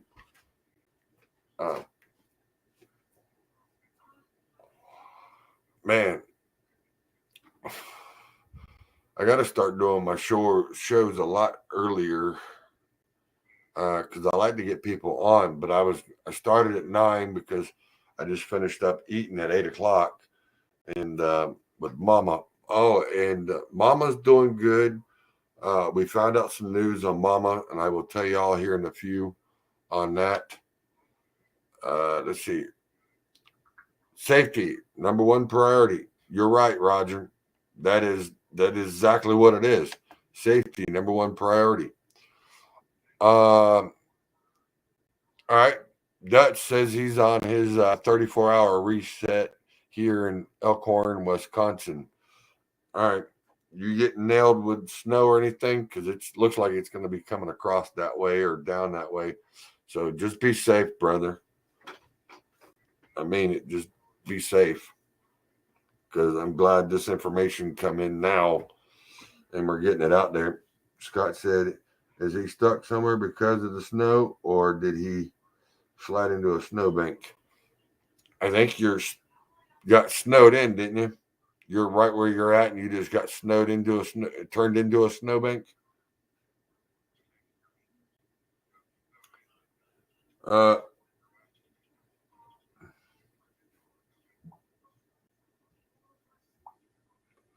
Let's see.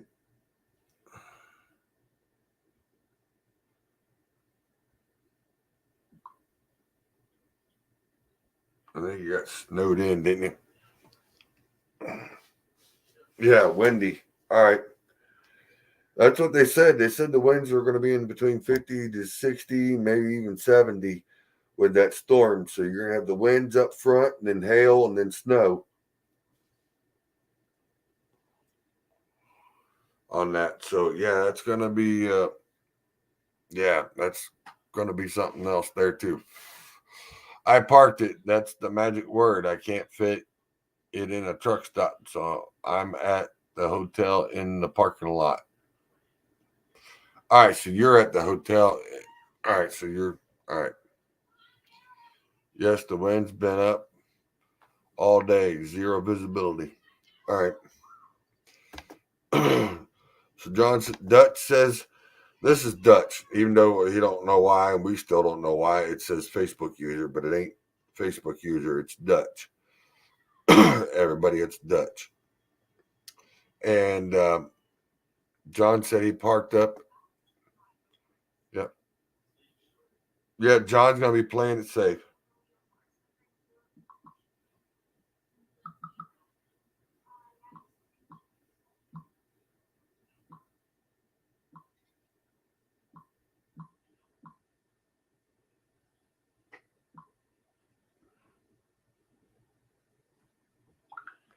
There we go. All right, let them know on that. John says the wind's been up and all day and zero visibility. Yeah, I can believe that. It's been windy here too. Play it safe, John. Roger says play it safe, John. I know John's smart enough. He don't like to get himself into any major predicaments that he can't get himself out of. If he did, he wouldn't be out there on the road for 44 years. And it's just like Scott. I try to get Scott in. You know, Scott's been out there he's been out there for 37, 38 years too. So, I mean, he's another veteran driver that's almost 40 years. And he might be doing something different.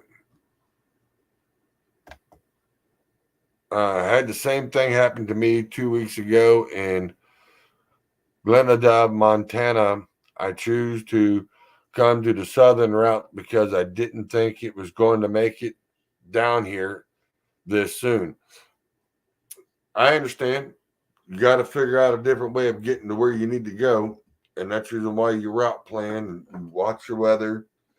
And if you think you can beat it, you try to beat it. Excuse me. Sorry about that. Man, this sucks. All right. Dutch says it looks like Wisconsin is only getting rain the next 2 days. All right, so they're going to be in the lower part of that getting rain. They're not going to get hammered with snow, which is a good thing. So that actually works out better. I don't know why my chair. There we go. There's that.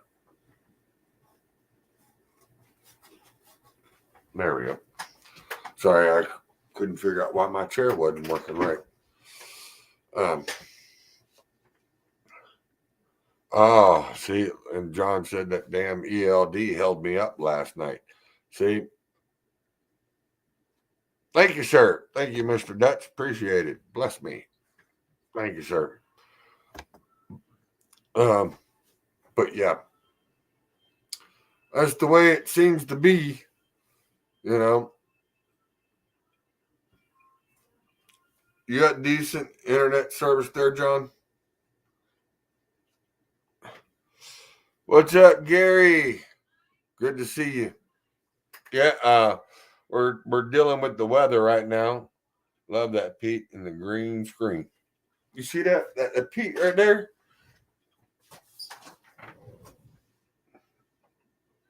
That Pete right there? That's not Daddy's money right there. That's not Daddy's money. That's now it belongs to Bottomley, Mitchell Bottomley now. Mitchell Bottomley owns it. It used to be Gary Jones's with SPB, and that used to be not Daddy's money. It's now going to have, I think it's going to have a different name, but the color scheme and everything's still staying the same from what I understand. It rolled in 3 weeks ago into the Mayberry Chrome Shop.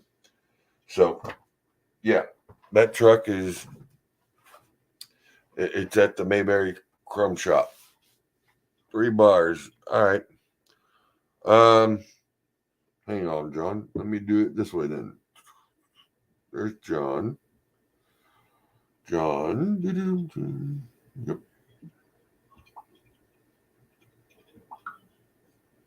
There you go. And if you want to get on, I don't know if you're driving right now, but there's you one too. So if either one of you want to jump in, let me see. Let me do it this way. Let me go to Facebook.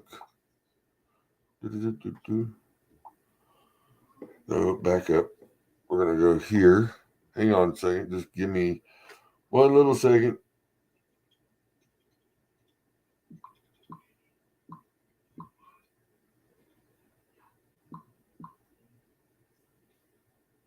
There we go. And that's if you want to too. There you go. What does Roger say? Can't do it now. Single is spotty as the stupid loves. At the stupid loves. All right, I got you, Roger. Not a problem, man. Not a problem. Wait until you see Tainted Love. Oh, I'd like to see that truck. All right, John, I sent you a thing in Messenger. So if you want to join, you can join. Same thing with you, Dutch. You got one too if you're sitting. Yeah. So y'all may have to give me a minute. I may actually have to play something. Because I got to run out the door for a minute. Let me see. Here we go. Let's do this. I wonder if it's long enough. Is it long enough? And that one's that one. That one's that one. Let me see. Well, there's Dutch. Give me 1 second, Dutch, and I'll be right with you. Just give me a second.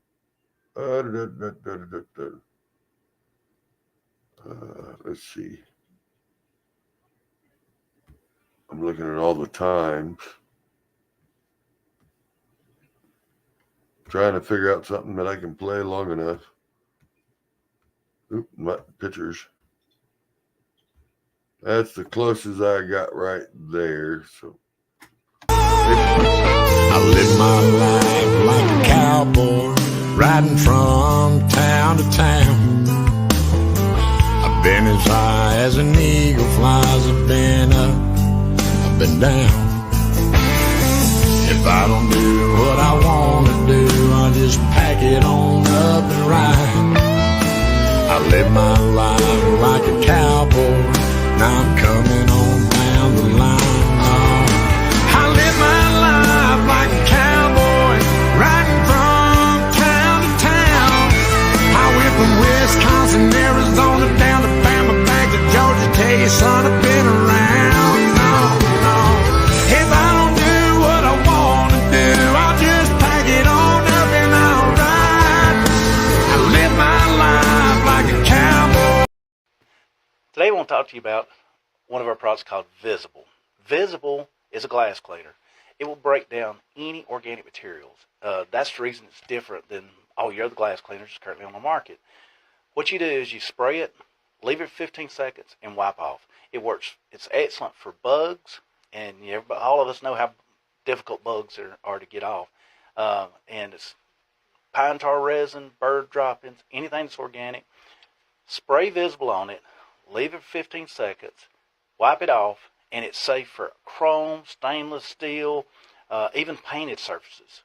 So don't hesitate to spray it in other places other than glass and mirrors. It'll even take off the cigarette film on the inside of your glass of your truck. So if a trucker, previous trucker smokes or you smoke, and you get that tar build up on the inside of your windshield, spray Visible on it. yeah, sorry about that. You caught me coming back in. Wow. All right. Do a little quick promo. Made with good chunk.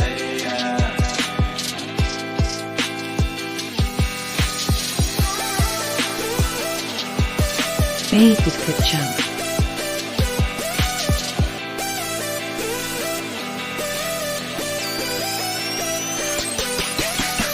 Made with good chunk.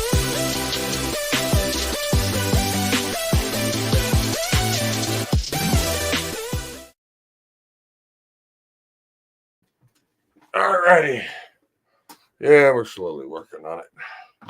Let me do this. Let me get back to comments.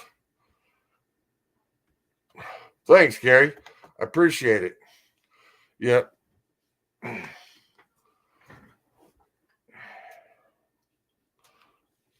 Yes, it does. Roger McDuck. Yes, it does. Hang on. All right. Let me bring these guys in.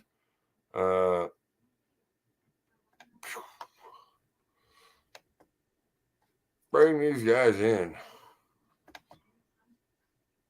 I don't know why it made me bigger than the rest of them. I don't know. That's what I couldn't figure out. There we go. There we go. What's up, Mr. John Freese? How are you, sir?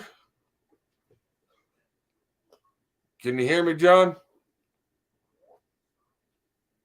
Doesn't look like it.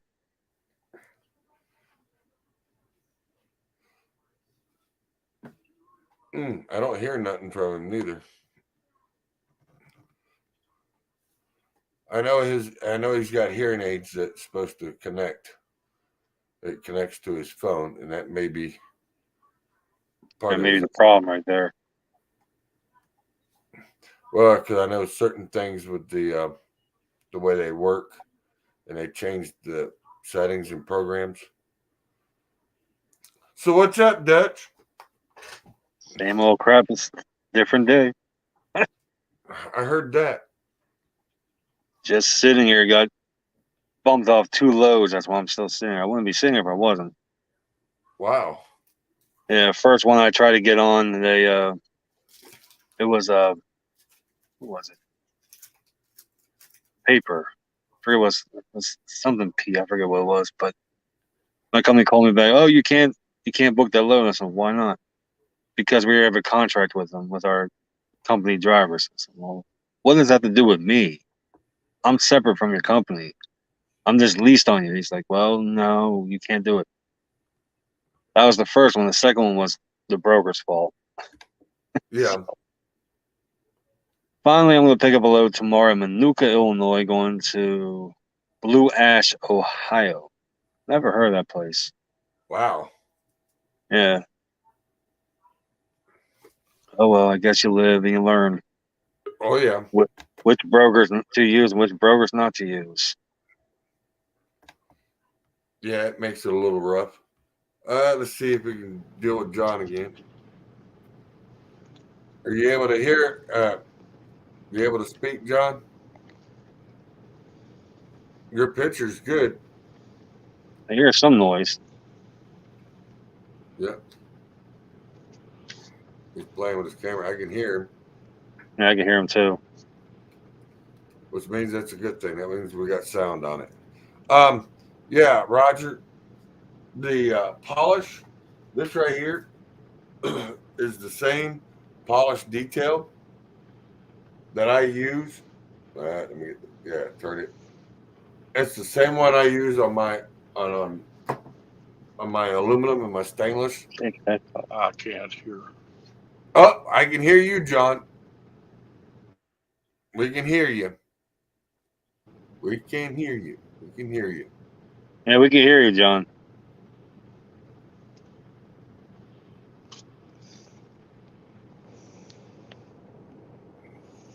I don't think you can hear us. No, I don't think he can hear us. No.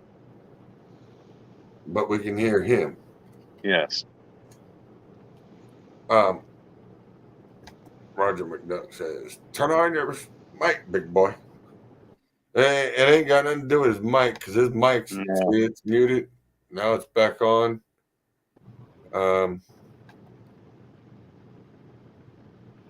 Edit mic settings. I can hear you, but I've got to get back in. All right. Okay. Can you hear me? Oh, yeah. Yes, we can hear you. But you can't see me when I came on. No, but we've seen you. So if you now we see you. Yeah, now we can see you. Can I you hear can't us? See you. I can hear you. I can't see you. Oh, well, that's fine. You're good. We can see you though. Okay. That's the main thing. Gotta love technology, I guess. Yeah. So what's going on? Well, as you well know, we got a snowstorm. Yeah. And they plowed today, and it's some heavy wet stuff. The bottom, probably 6 inches, is all water. They plowed everything, and it's been right at 32, 33 degrees, which it's melting now that it's coming down because the water on the surface is warm enough to melt the snow. But it pushed hard. I watched these guys plow snow, and I think they needed some help. I think I could have taught them an awful lot today about plowing, but they were used one of my favorite plows, which was a blizzard plow with the 2 wings on the side that you can tip forwards or tip one forwards or one straight out, and you can plow with it, and it cleans up so much faster. But they weren't using it the way I would use it, so they were making work out of it. So, but it pushed hard, and it's been blowing, zero visibility at times, probably gusting up there between 50 and 60 miles an hour. Jeez. So it's one of those snowstorms that it piles in heavy, and there will probably have 3-4 feet of snow before it's over with. And you get out in the country, they'll probably have big drifts out there. Wow. But when they were plowing it off the freeway this morning at 7 o'clock when I came in, I mean, within, I was just on top of the hill by, what is there? Sundance. I was on top of the hill there by Sundance. And from Sundance to Motocroft, I couldn't keep the windshield clean. I mean, it started raining and then building up to snow and ice. So it was touch and go getting into Gillette. And when I got in here, the first thing I did was went to the fuel islands, filled up, And by that time, the parking lots were full. So I knew this town well enough because this is where I come antelope hunting. And I went to the motel where they got a huge parking lot, and I parked in their parking lot. So that's where I'm sitting. Well, at least you're calling it safe. Exactly. Yeah, I pulled in there and I didn't set the brakes. I didn't even set the tractor ones because the tractor's got them disc brakes on them, and I found they like to freeze down hard too when you set them. What's up, Jeff? Ice Cream Man Jeff. I know him well. You know Ice Cream Man very well? Yes, I do. I met him actually in Oak Grove, Missouri at the Petro out there. Nice. Very nice guy. Doing good.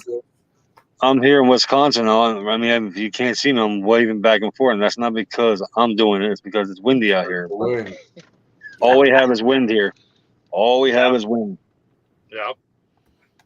It's not bad. It's like, I think it's maybe 20 mile an hour gust once in a while, but it's nothing bad. Yesterday we had thunderstorms like crazy. I mean, I'm laying here in my bunk. I just hear like a rumble, like you hear when you go like bowling and listen, boom! I was like, oh shit! It shook my whole truck. Yep. That was crazy last night. But luckily, I haven't been in snow in a while. Last time I was in snow was Wyoming last year. I almost lost control of my truck 3 times within 10 minutes. Once in front of a cop, and as soon as I did that, I was like, I'm stopping though. I stopped Love's Park. My wife was with me. My dog's with me. She's like, we gotta go. I said, no, we're not. They haven't released the road yet. We're not going.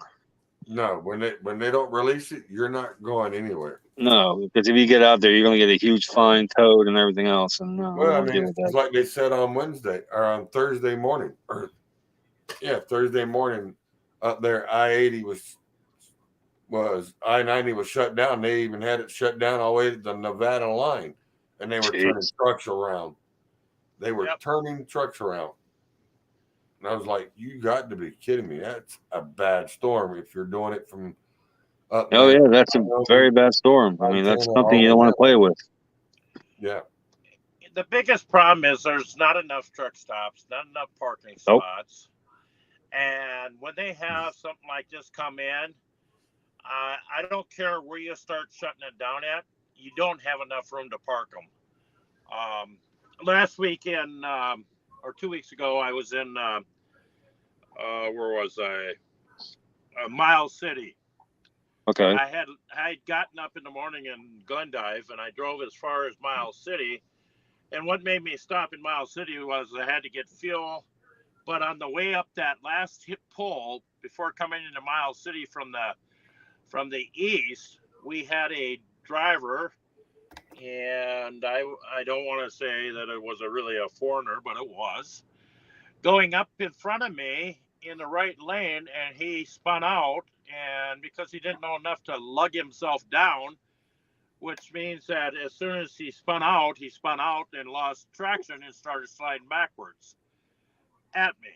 And he put the trailer in the ditch. The tractor's still sitting on the road, but I didn't know how far he was going to come and if he was going to, what was going to happen. I just kept her in the left lane, and I walked right by him. And like I said, the trick is with an automatic is put it down about 1,500 RPMs and just lug it, Yep.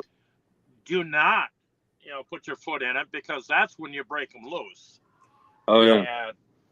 And that's the biggest problem with a lot of these drivers out here is that they don't understand that it's not always the speed that's going to keep you going. It is always going to be, holding it steady and put it in a lug mode.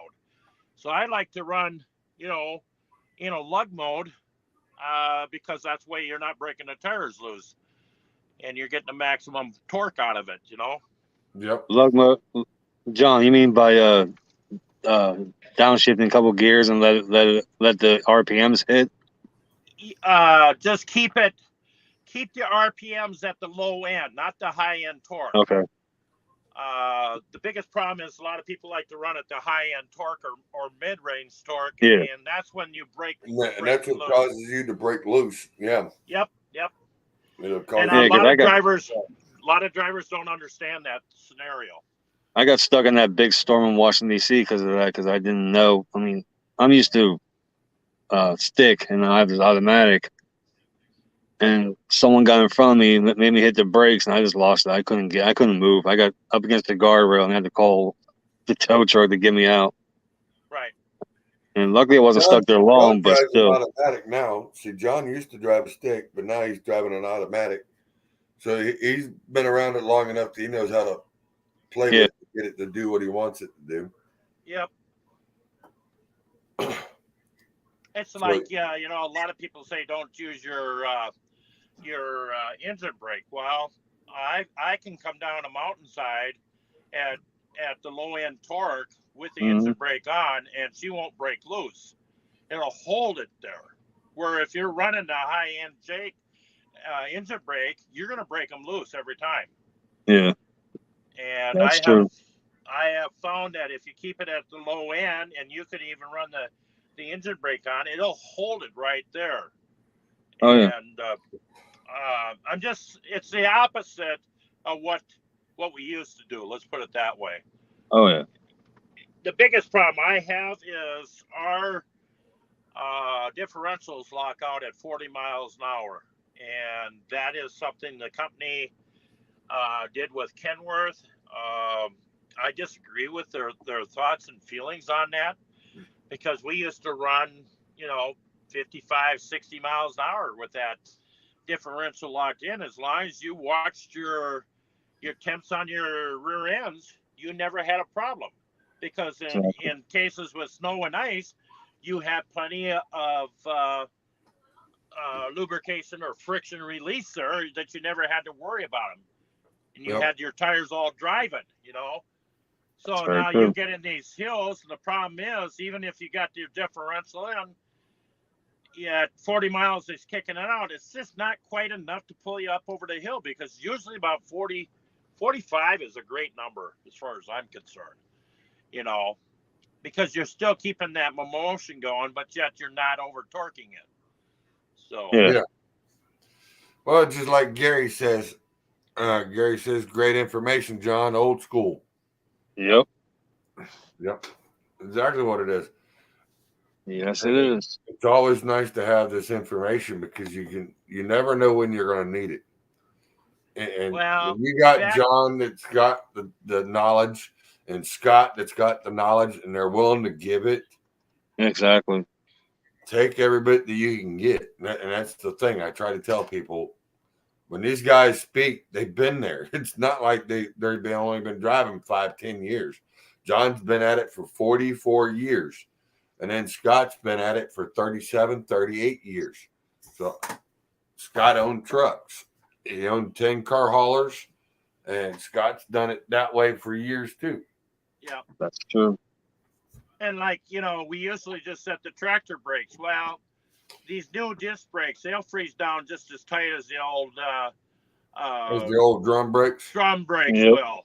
So what I've had learned here is, until they cool your disc brakes off, if I can find a level spot to park where I can leave the brakes off, let them cool down, then set the brakes later on, because them brakes will pull up so tight that they'll pop, and you have to back up to pop them loose. You can't go forward. You're going to rip them pads right off.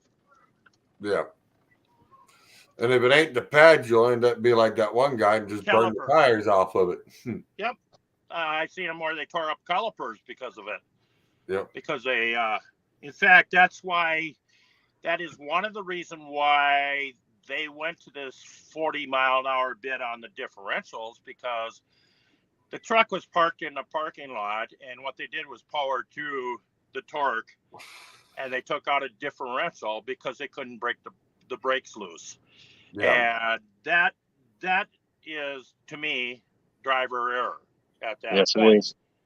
And if they would have not done that, we probably wouldn't be where we're at today with these rear ends, because these rear ends, I mean, I used to run them.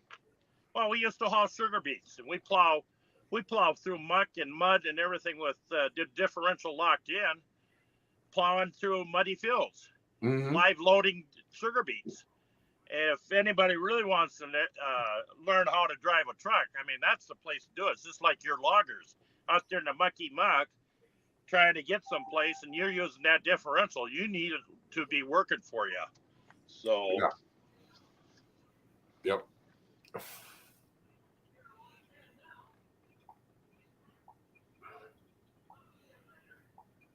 Yeah, just like, go ahead. Just like the other day, I met a driver in Miles City, and he pulled in the parking lot, and he set his brake. I mean, he didn't set his brakes, he said, on his trailer, but he shut his truck off. And I come along a couple hours later, and I asked him to pull forwards because we're trying to get another row of trucks in there, and but he couldn't move his truck because his brakes had frozen up on his trailer. And he says, why does it do that? And I told him, I says, here's the problem. Leave your truck run 30 minutes or so. And don't set your trailer brakes. Let them brakes and them drums cool off before you set them. Because they says, when you shut your truck off and the system leaks down in air, they're going to set them, right? And he goes, I never even thought about that. And I says, that's what happened. You shut the truck off, the system leaked down in air, and now he's got to build up air pressure. They're going to freeze lock up. the brakes up. Yep. With it being cool, with the brakes being hot and then being cool, and it cooling it down, all it did was freeze them when it locked. Yep. Because it had moisture on the wheels. Yep. Because it had moisture in there. Yep. That's the way they used to be with the drums, and that's the reason why they always told you the major tools you carried with you was a screwdriver and a hammer. Yep.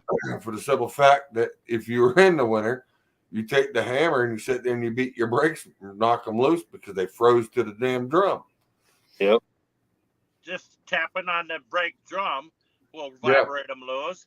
But the best, I'll tell you one better than that. I like it when they come out with the new polymer hammers because you can beat the hell out of them and it wouldn't hurt anything. Right. But I'll tell you one thing that works better than that. And people said, you're nuts. And I said, no, I'm not. Old school. You take WD-40. It's the most fine, and it's an aerosol oil. And the stuff that's in that oil to keep it, loose and lubricated, that oil is so fine that you could spray that in there. It'll work down between that liner and that drum, and before you get back to your truck, they'll free up them brakes back there. Oh, wow. And somebody goes, well, you're contaminating your brakes. I says, no, you're not, because that oil is so fine, the first time you hit your brakes, it'll burn that oil right off. Yep. It's that fine. Yep. And we got in an argument one day with a truck driver that thought he knew everything. And I says, well, I'll tell you what. I guarantee you that is an old trucker's tool, and it works. And he couldn't believe it. We argued about it for quite some time. And then finally, one of the other old boys come up there, and he said the same thing. And the guy said, I guess I became a believer now. But, I mean, some of these guys, like I say, they're always know-it-alls, And the best thing to do is say, I don't know everything. What do you got to teach me? Because that's what us old boys like to hear, because we'll share everything we know. I had an older gentleman who's been driving for 40 years. He said, once you stop learning on the road, hang up your keys. It's time to get out of the truck. Exactly. And because you get so, not stuck up, but placed it, or whatever. I don't think that's the right word, but you think you know everything, and then that's when you get in an accident. Yep. Because you think you know everything. Yep. And I did realize that when I got my accident about, maybe 2008, I was in Grand Prairie, Texas, going through a controlled intersection, and looked over to my right, and the guy was like, you could barely see him. By the time I went through the first intersection, about to make the turn, I look over and he's on my drive axle. So he was speeding. He hit me so hard he took the drive axle off the truck. Wow. And fractured my wrist and my thumb in two different places. Yeah. But I got blamed for it because it was a controlled intersection. So when I was in the hospital, my friend called me up. He goes, "What did you do wrong?" I said, "I didn't do anything wrong." He goes, "No, what did you do wrong?" I just thought about it for a minute. I said, "I looked both ways, yeah, but you saw that car in like far away." I said, "Yeah, but I figured I could make it because, I mean, it was a stick, and I know how to float gears, so I can make it." Yeah. He said, "No, you should have waited." I said, "Why?" If you don't think you're gonna make it through that intersection, the best thing to do is wait until that guy comes through. So okay, but I'm like, I mean, to this day I keep telling myself I didn't do anything wrong, but he still to this day thinks I did. So I don't know. No, and that's where someone thinks, well, that car had the right one, and it's not. If there's enough distance, and you know, with driving a truck, you know your distance, you know what you can do, and if you can't help that guy speeding and flying through there and catching you. That ain't your fault. That's the guy that's not having control of his car because he couldn't stop. Exactly. But he stopped all right. He stopped when he hit your truck, but he removed the axle. And I mean, in order for it to remove the axle, it takes a hell of a hit at a hell of a rate of speed. I talked to the cop later. He said he must have been doing like 80 miles an hour. Yeah. See? Yeah. And the funny part is, I mean, I was watching me. My fiance was in the truck too at the time. Another fiance. She passed away since then. But I was looking over the car. I'm like, and you see this old car come up there, and he takes out a white package out of the trunk, puts in his trunk, and speeds off.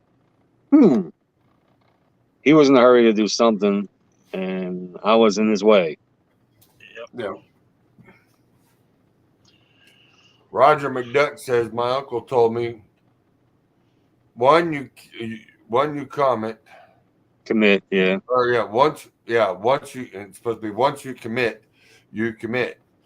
Think twice, and sometimes that's hard to do. It really is. Yeah, it is. Yep. It's really hard to do. We know your signal's sucking right where you're at right now, so we got you. We got you covered. We know what you meant. Huh? And that's probably where he's coming from on that.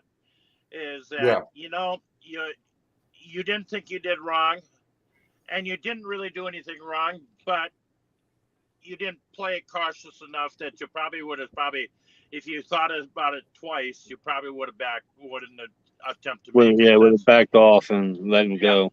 You did what a normal trucker would do. Right. And I don't mean a rookie. I mean, you did what a normal trucker does. Yeah. We know we can get it out there. We can get it out there. And that's what we do. We go for it.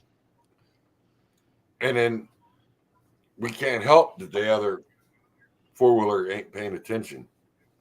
I mean, I've been in something like even a couple of days ago.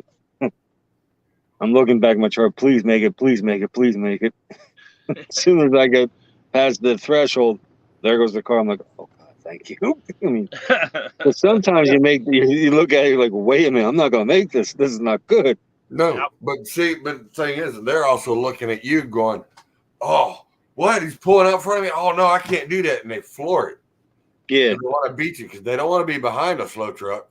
They don't want to be around a slow truck because they know you're starting off. But you're sitting there giving her hell, trying to, I got this. We're going. But they're not realizing that when they do that, they're jumping out and just they're risking it instead of saying, all right, here, I'm going to slow down, let him get out. Once he gets out, I can go around him. I'm quicker. I'm lighter.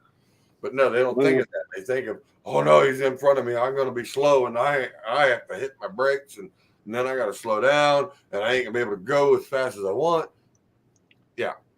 It's my biggest pet peeve is when you know the guy's going the fast lane, you're in the middle lane trying to pass somebody, and he comes all the way over just to get off the exit. Like, come on now, that's just playing Russian roulette with your life. It is, and they do it all the time. They Yes, do it all they the time. do. Like I'm telling you, if they went back to school and learned how to drive and read the manuals and read what they actually mean, yeah, you got to be courteous and give room, not to act like an idiot. But none of them pay attention anymore. They think they got the right of way. They're supposed to have the right of way when they come off an on ramp to get onto the interstate. Yeah. I don't know how many TikToks I've seen with state troopers from different states sitting there going, let's go back over this again. The main traffic has right of way. If you don't speed up and get into traffic and merge, you got to stop. Traffic that's flowing does not stop for you. They do not have to slow down or merge. And I mean, this is bad when the state troopers are going, this is what you're supposed to do. No. That's No. but there is such thing as called the zipper wall. Yeah. It's a true thing. You gotta give room to somebody to get in, and then they gotta give you room to get in between the car in front and the car behind. Yeah. But the thing is, they got to get up to the speed to do that. Yeah. But here's the problem, and I have been fighting with this, and I really think somebody needs to grab this thing and really jack up some of these states, because I have fallen into the point where my research, that is not true. It is not true that the freeway traffic has the right of way in every state.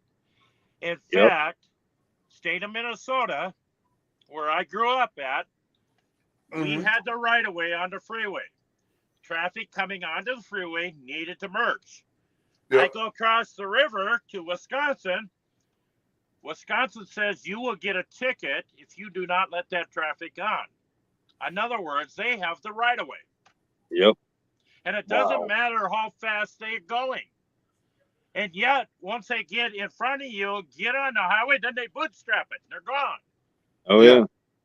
But they don't use that ramp like they're supposed to in the state of Wisconsin. Now, I think it's wrong.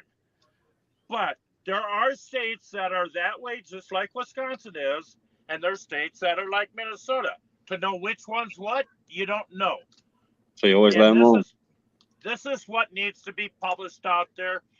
And it would be nice if every state would take on a federal adoptification on that, because we can't drive our trucks down the road and be safe if we don't know what each state or what the rules are, if you're going to keep changing them. Yep. I mean, do I remember that when I get to Wisconsin, I have to give them their right of way? No. No, because 95% of the states probably have it the other way, where we have the right of way on the road. Yep. And I think California, with their 55-mile-an-hour speed limit for trucks, that the cars coming on the freeway have more right of way than they're like Wisconsin. Yeah. And so, I mean, that's where it gets so screwed up. That's why you have so many major accidents. It's true. It's very true. Because most of the problem is merging. Oh, yeah. Or exiting. How many times have you had a guy pass you up just to get off in front of you and take your front bumper off? Yeah. Well, I mean, you look at Kelly.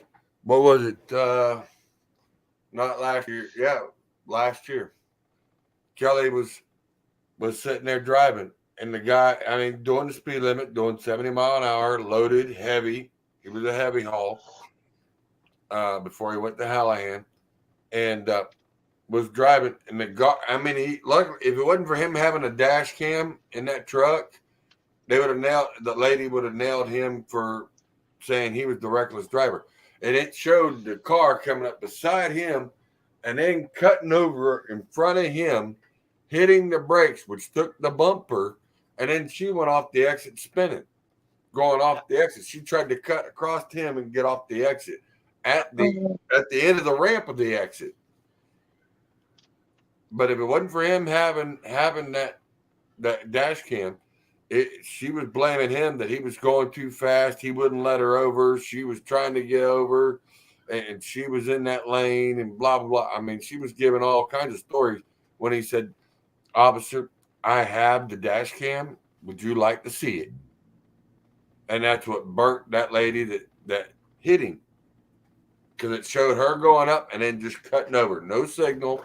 Just come right across the front of his bumper and caused him to have an accident. You said the big thing, dash cam. Because my company gives me a dash cam, but I'm getting my own on here too. Even if it's a GoPro or whatever, I'm going to get something. Because you got first, to get the company, you got to go through so many loopholes to get the information.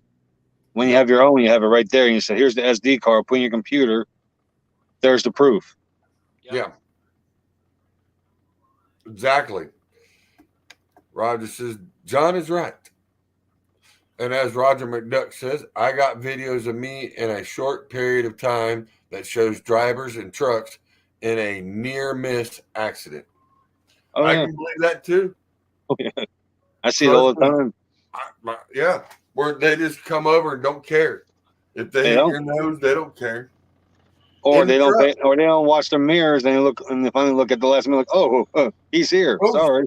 Oh, he's right there. Oh, damn, I come over on him. Oh, did I take off his hood? Like there's a few of them that sat there and did that and come over and just, oh, damn, did I flip your hood up on your truck? Did I mess it up?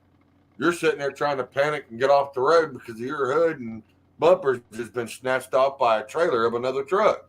And he just drives on like there's nothing wrong. Like, oh, hell, did I just do that? I ain't stopping. Keep going. Keep going. Or how about the ones you're sleeping in the truck stop, the last in the row, and someone cuts the corner too early, and boom, there goes their trailer tires hitting your front bumper, taking out your front tire, your steer tire. Taking off your front mirror off your hood. Yeah. And then you look at them like, okay, and then they say, oh, sorry, I'm in training. Great. Yeah. Or you Where's get the trainer? Well, he's sleeping in the bunk. Doing backup on a blind side. Oh, I've done that, but I just sometimes you have no choice. You got to do a blind side, and it's just you got to get out and look. Doing it on blind side, they just put it in gear. And, oh hell, if we hit something, we hit something. If we No, not me. I make sure I get out and look every time. Yeah. Well, and here's something I want to share with you. Go ahead, John. I'm going up 4th of July one night.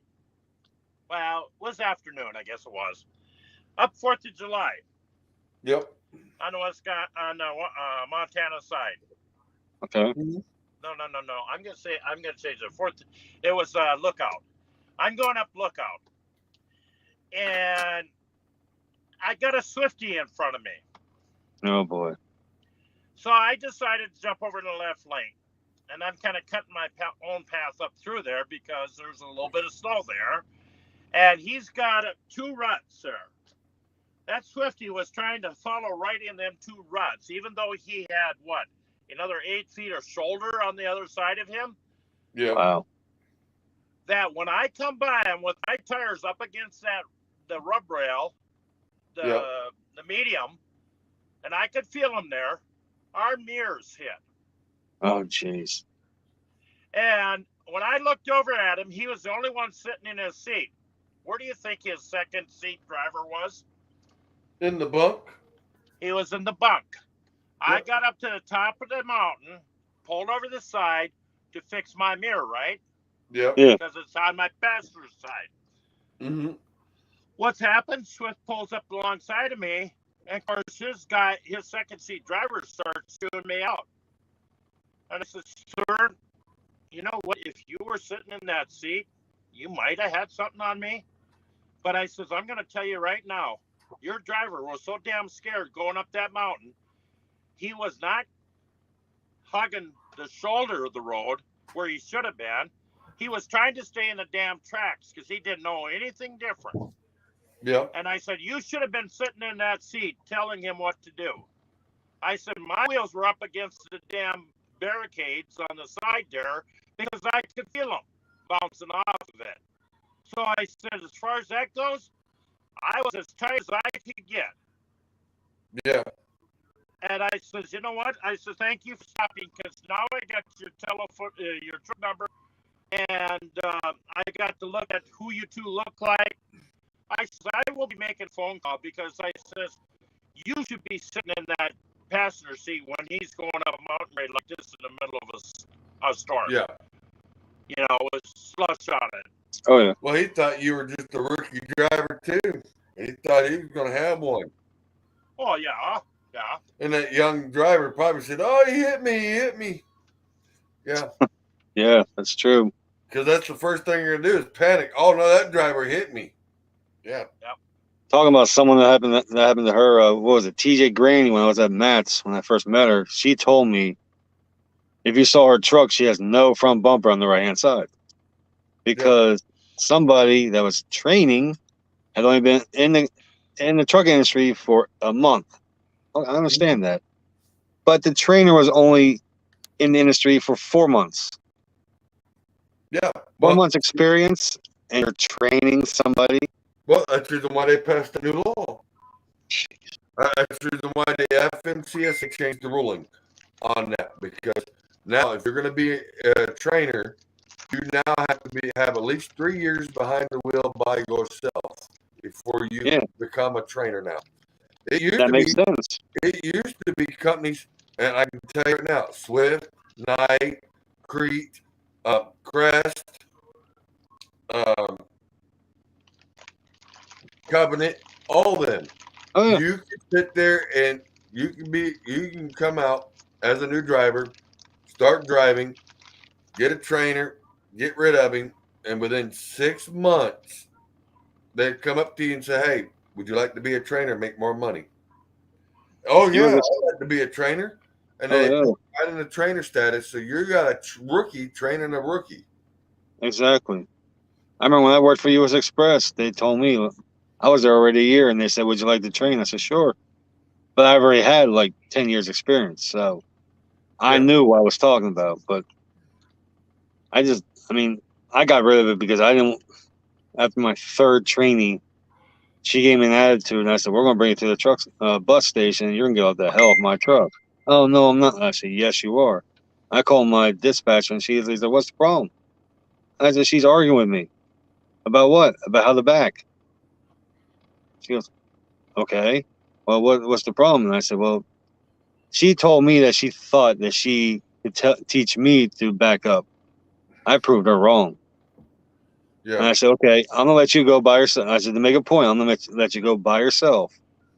And when I see you making a mistake, I'm gonna stop you, and you better stop." So she did, and she what's the mistake? I said, "Get out of the truck and look." She was about to hit the guy's mirror. I said, "Now what do you do?" She goes, "Oh, I keep going." No. Again, what do you do? Pull forward and readjust the truck. Exactly. But then she kept giving me an attitude, and I'm like, "No, you're getting off my truck. I'm sorry."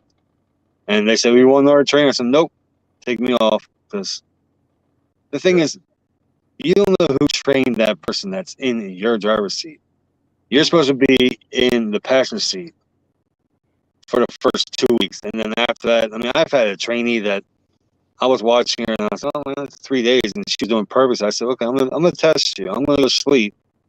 You're gonna have to do this load, and when I wake up, I want you to be at this truck stop at this exit." And she was parked in the spot.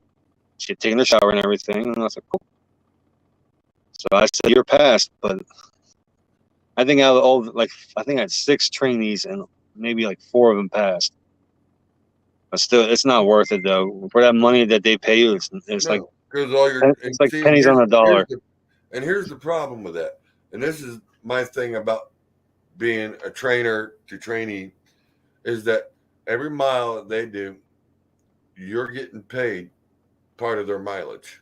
Yeah. I understand your training, but that you should be paying me different. Let them earn their money. They're earning their money. Exactly. Why are you taking money out of their pocket for me to sit here to train them? That ain't their fault. They're trying to learn and go on their own. Not for me to have the company steal from them. And that's exactly what it is. The company's stealing from them. They give to you so they don't have to pay you anymore. They're just taking it from the trainee. Yeah, just like when I was working for Prime, $500 a week. If the trainer wanted to give you more because he thought you were doing good, they give you more. But That's your base, $500 a week. Yeah. Yeah. And that comes out of their pocket still, but they want to pay you more, they can. Yeah. Which most of my trainers did when I was working for Prime, but because I mean I don't that's when I was doing paper. I mean I could run, I mean it's illegal, but I would run like for instance, my one trainer, he was sick. We had to make a load, so I ran his paper, ran mine, and I went in the bunk for 2 days and he ran mine so we could catch up. Yeah. But it was, we're not supposed to do that, but in certain situations we had to. Yeah. Well, I mean, there's things out there you have no control of. You have to do what you have to do. And like Roger McDuck says here, I practice blindsided parking every weekend. I'm home and I still continue to have it until I can get it dialed in. Yeah.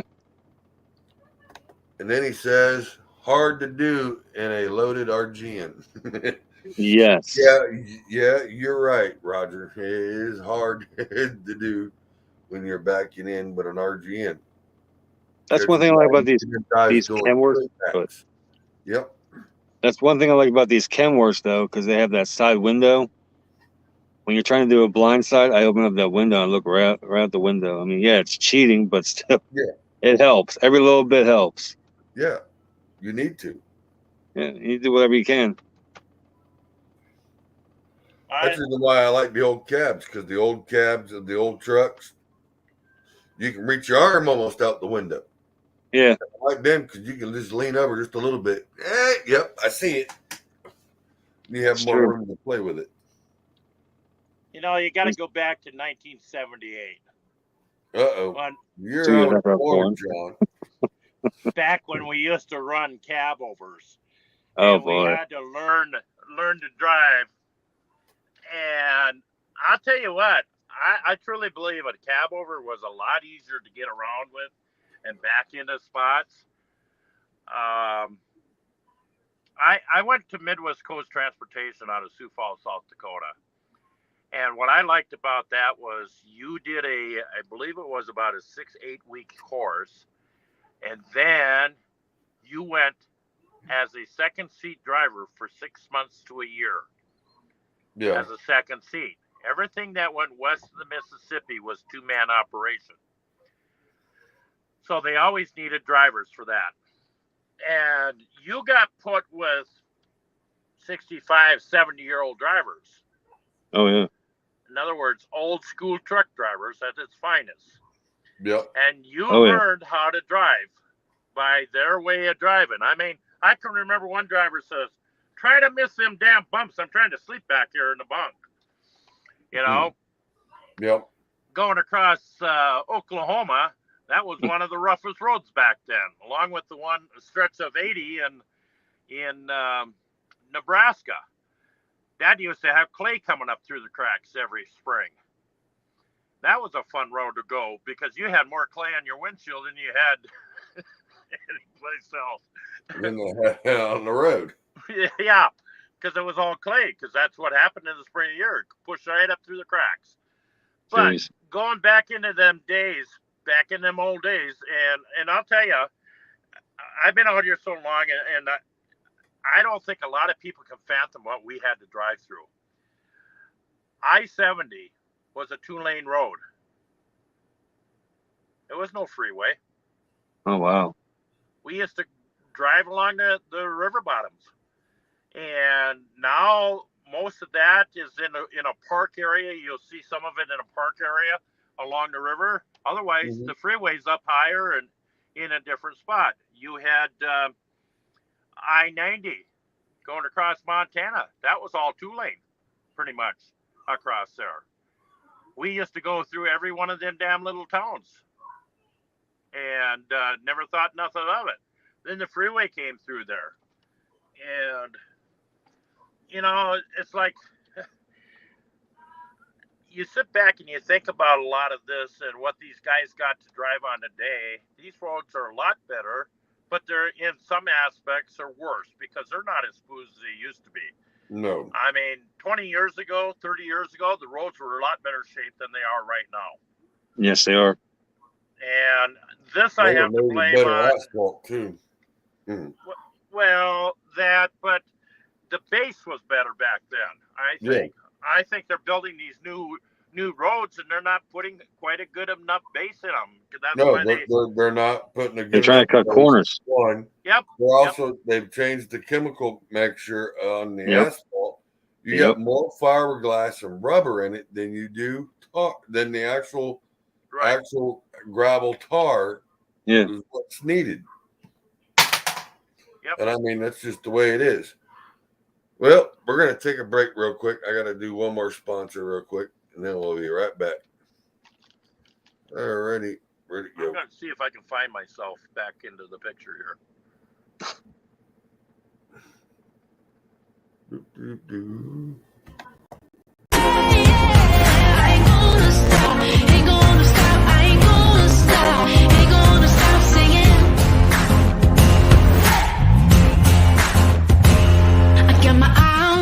And the prize on my mind. Money ain't a thing, but don't mind another time singing. Hey, yeah, hey, yeah. You can push me down, but I get up again. Hey, yeah, hey, yeah.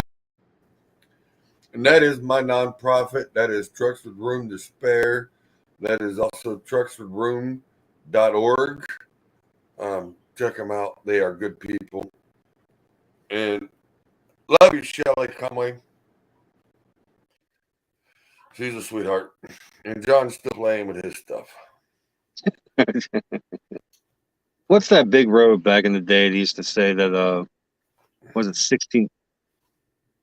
I think. No, it wasn't that. Was it? Went through Memphis and all that. It's like the old freeway, 2-lane. 55 or 55. I think it was. No, it's like where everyone talks about like it's the most scenic route in the United States. Because I remember when I was in training, my trainer was like, "You ever been on this road?" I'm like, "No." He goes, "Well, check this out." I mean, probably down 58 or 50. Well, it would be 59. Let's see. It's like the most. There's not really much left of the road. I know that. I know there's some in Oklahoma City, in Oklahoma. Like when you go from 44 to the toll road, you go off to the right, and you can run it some of it like parallel. I forget what the hell the road is though. It's a old classic road. I mean, everyone even my parents know about it because when they were on their honeymoon in 1969, they went on that road. I'm like, what? Huh. It's like right in the tip of my head. I think it's 69 or it goes from Memphis. I think it goes like all across the United States. I gotta look that up. I think it's 69.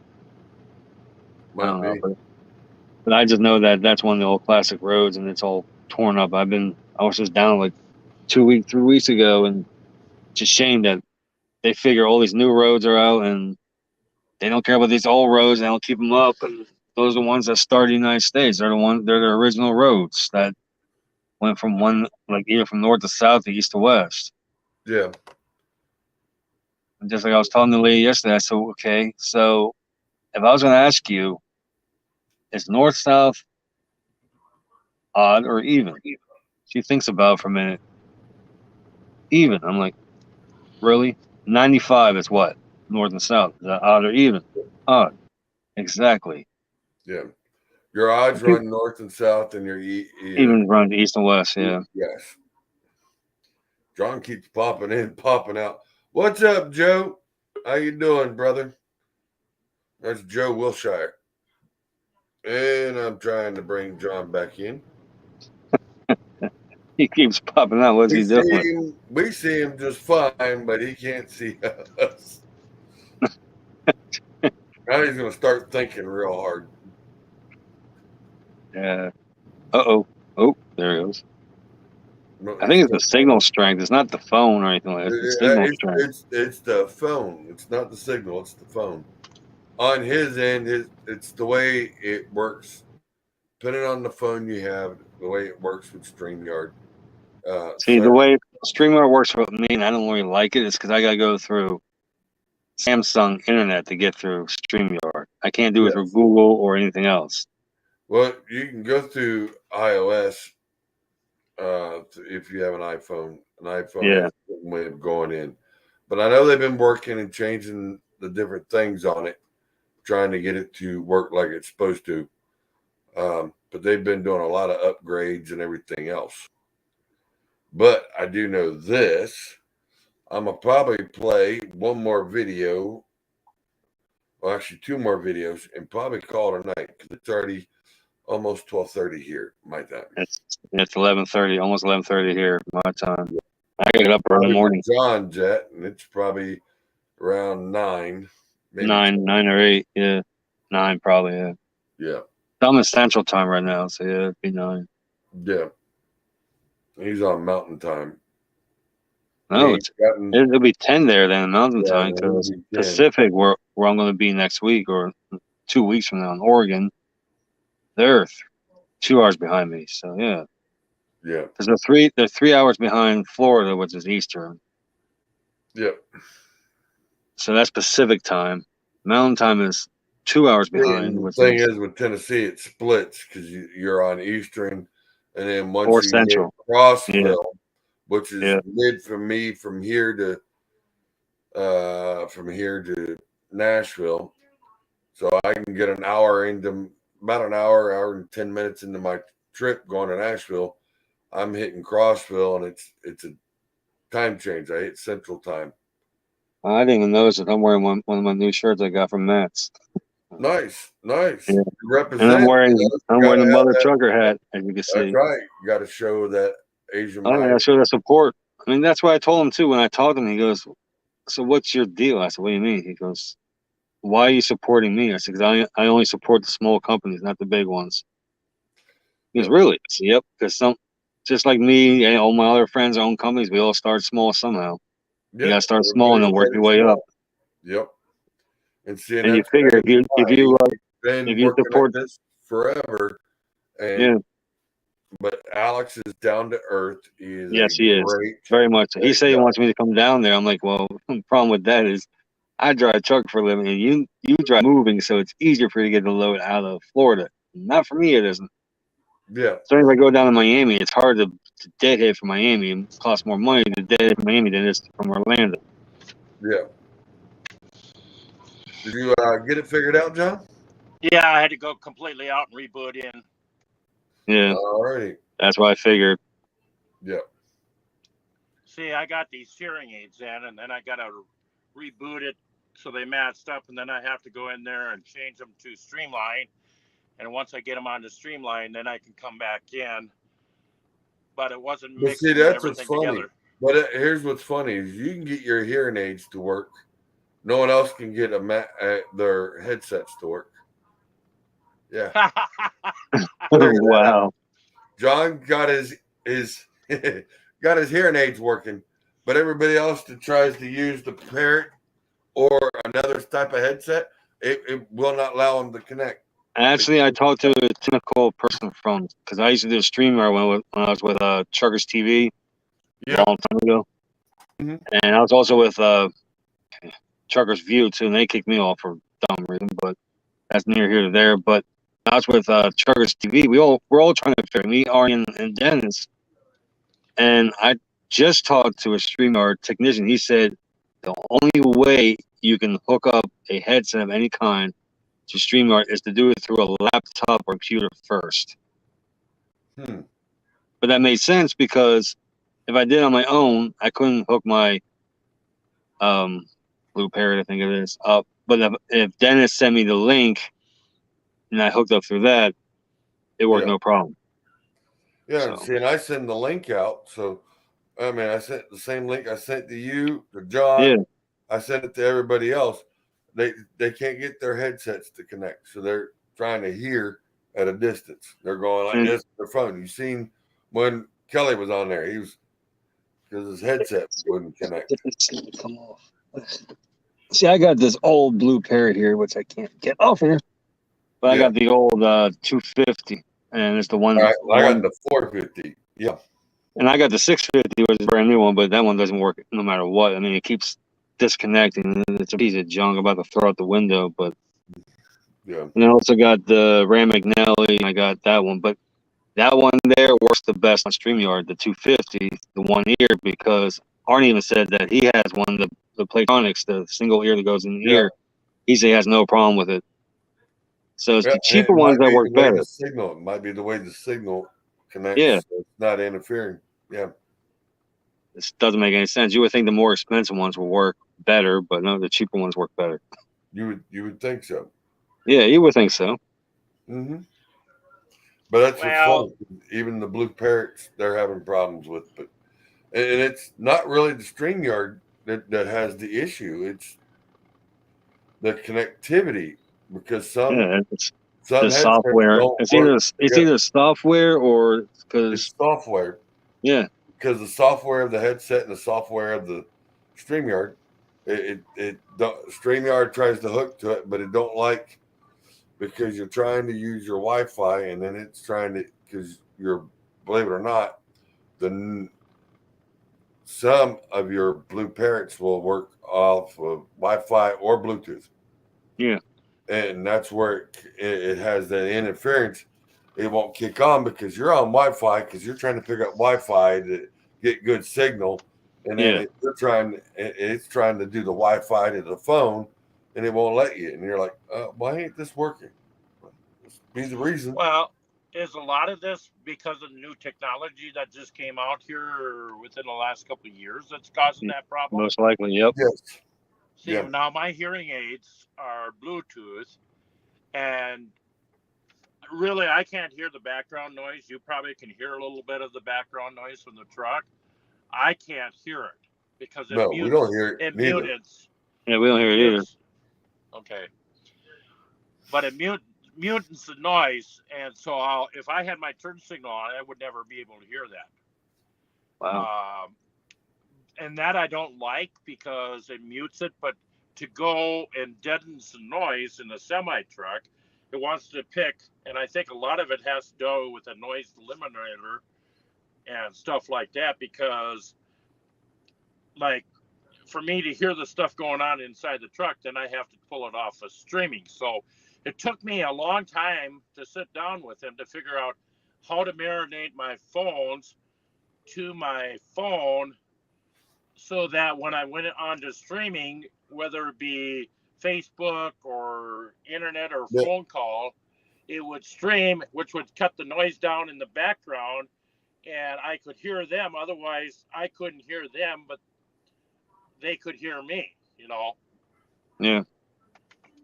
So I found out from research the best kind of mics that work with StreamYard are the ones that actually can hook to your like shirt collar, and they look like little. I mean, they're small, but they actually face up to you, and you have a little transmitter that hooks to the bottom of your phone, and it just sits there and it transmits right to your phone. But I've been doing research the past couple months. I'm thinking of buying a pair of them. They're called the DJI mic. They just came out a month ago. Yeah, it's a little more expensive. It's about the same price as the 650, but it's worth trying. If it doesn't work, I always use it on something else. It's just, well, they had me try just a mic that would hook up my hearing aids to a mic, and a mic that was separate that I could put on my shirt collar. Yeah. But the problem we were having with that was I'd have to pair the one up to the phone, and then I have to pair my hearing aids up to that. Oh, And geez. if you went down, back and forth, it was so much work. I said, let's get Screw this it. back to where we were. And when we Mhm. finally got back there, that $250 mic thing was not worth the money for me. So No. I finally got rid of it this last week. But that's what they were trying to sell me to make this work. And I said, there's got to be a better way. And then what we did was we went back to some of the old settings. Because what happened was they had a new program come out that made my mics on my hearing aids pick up the background noise and was setting it forwards. Well, then you couldn't hear anything but all the noise around me. Yeah. Because there was times we were getting in the messenger chats, and then John would have to say, hang on, I got to talk for a minute, so it'll cancel out so you can hear me. Because all you'd hear would be the truck noise. Yeah. Oh, wow. Yeah. So It it's took very John. annoying. Look, Now it's been it's almost finally- 2 years. It's been almost 2 years you've had those, and we've went through. I don't know how many changes trying to get you hooked up so we could hear you or you could hear us or we wouldn't have Trial and to. error. It's all it is. Now I'm Trial and roaring. error. That's what it is. Now I'm I roaring. mean, spent a lot of time doing that. It seemed like with me because I remember when I first started with the Charters TV, they'd hear me, then they wouldn't hear me. And then I come on like now I'm on my speakerphone. So yeah, but it's kind of hard to speak on your speakerphone when you're on that dash mount, which is about arm's length away, and you're people think you're whispering. Yeah, exactly. And a lot of people I've noticed don't mind that because they like to hear the background noise. It makes them sleep better at night, or it makes them remember their parents or something like that. But a lot of people are complaining that, hey, I can't hear you. Well, sorry. I mean, I tried everything. I have 4 different headsets. You want me to buy more? I mean, come on. yeah, come on. I mean, I'm not rich. I'm a truck driver. I'm not rich. Yeah. You got to see the contraption I got here. I got my curtains pulled. I got me one of them long shoehorns. Yep. And I got it hooked on an eyelet up here. Have that hanging down, and I got my mic my phone on a magnet on the back side, and I got it stuck to the shoehorn. Tripod. Yeah, that's a hands-free. Yeah. Hands-free. Hands-free, yep.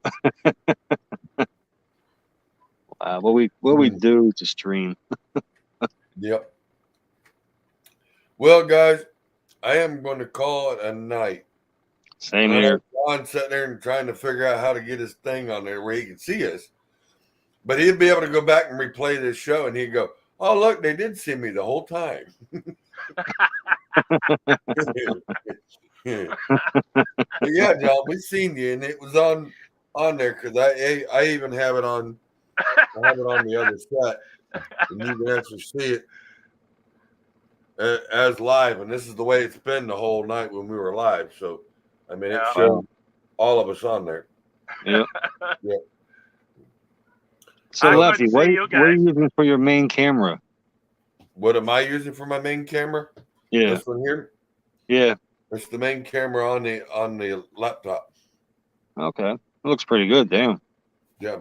That one actually, it really is. It just did an upgrade on it. Hewlett Packard sent out a new upgrade for it. It is now, it's 1080, 1080p, but they want me to go get a new one because now the system's set up for 4K. Oh wow. Yeah, the new update that they gave me on the computer. I mean, this laptop maybe a year and a half.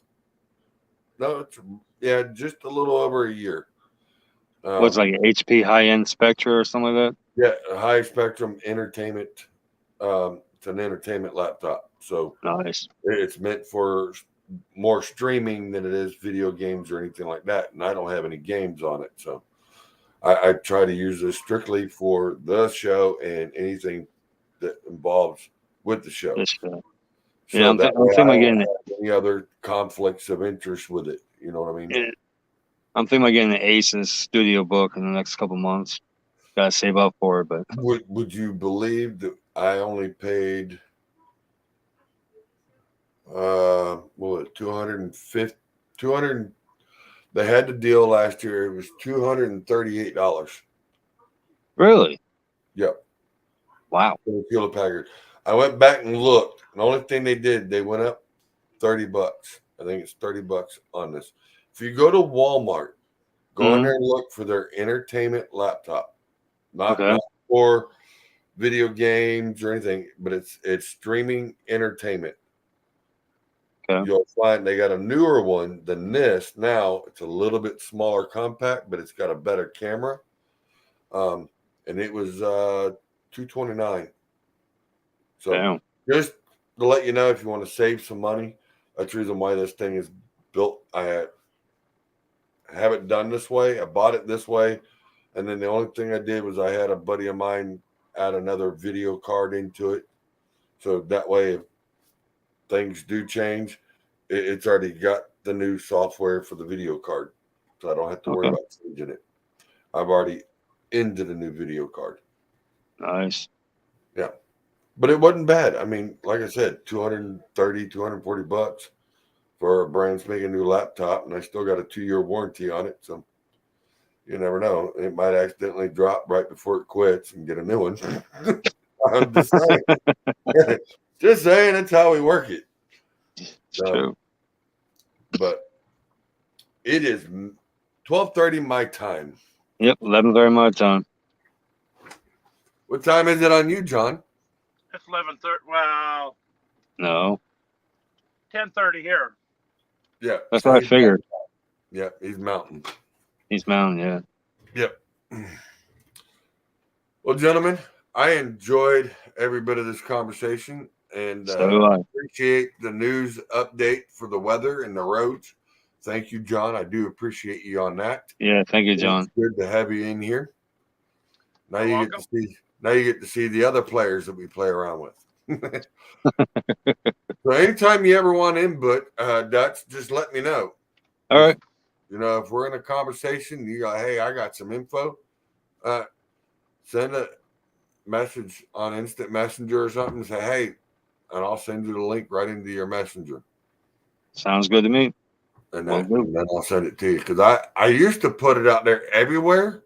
Mm-hmm. And then I started getting people that was just, I mean, unbelievable. I mean, they want to rack you up. And it's like, no, I don't need you in here. I mean, truckers. It's about trucking or it's truckers only. Yep. Yeah. Yeah. You get people in there. What the hell is this all about? Well, then why'd you keep? Well, hell, it popped up on my thing, so I just totally did. No. No, a lot of people do that though, just to get that algorithm up and whatnot. Just because the more comments you get, the more people you get on, your algorithms go up, and then you get more people joining. Yeah. I mean, just like this is on my page right now, and I have people like Jeff Haycock. He was on my page, and there are a bunch of other people I could see streaming on, like commenting on my page. I'm like, okay, whatever. Yeah. Which makes it nice because if they're commenting there, I mean, they're not commenting here that I can see. And I mean, I'm on, let's see, 3 different platforms here in Facebook. Both pages, my personal page. And then I'm also on YouTube, which I'm seeing it on YouTube. Wow. I'm on Twitter, and I can see Twitter.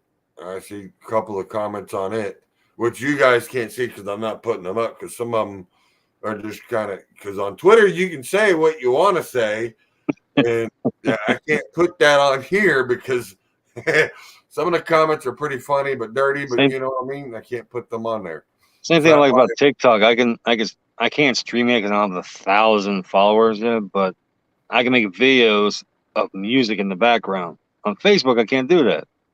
No, because Facebook has too many of the big elites in here.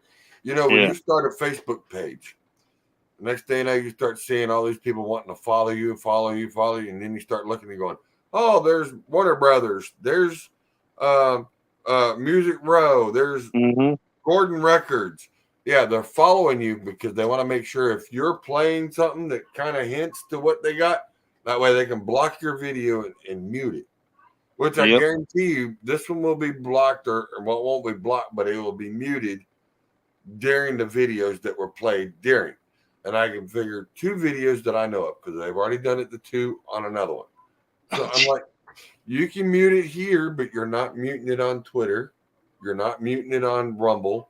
You're not muting it on YouTube. Yeah. YouTube. Yeah. And see, and tying it into TikTok, I actually have to have, and that's where I want to deal with my other phone. And I gotta put something here. So that way when I'm doing the green screen, I can actually, but see, I got a new 50-inch that was given to me, that's sitting in my closet, which I gotta pull out. And what I'm gonna do is I'm gonna have this slide over to it, so that way I can see it on the 50-inch. I can see everything really well. And then I'm gonna have TikTok behind me, and I'll be able to see the comments on the computer. That way, TikTok will be live watching everything on the screen, but then when they leave comments, I can see it on the laptop. Smart. So there's ways of working around it to where you can get everything involved. And right now, I mean, TikTok, I mean, TikTok's really done a lot. You know, I have a couple of videos that have actually went on Facebook here from TikTok that have hit 20 to 30,000 overnight. Damn. Overnight on Facebook, which is a rarity. Yeah, Normally Facebook, I'm in between 2,000 and 3,000 every time I do a show. Tonight, Facebook's telling me I only had 1 or 2. There might be 400 sitting there. Because they're not going to give me all the actual numbers because that's Facebook. Facebook likes to play with numbers. Yes, and I'm not worried about numbers. I'm worried about people seeing it. I got comments. I get over 100 comments in every show. Wow. So when I get over 100 comments, that lets me know there's more than just one person because one person ain't doing all the commenting. No. Come on. Just like there's 17 I can see on my part right here. So you got 17. I guarantee you that's probably 100. Hmm. Yeah. Or more. I mean, this is on your stream. I'm looking at, like, on the bottom here, it says chat 17. Yeah.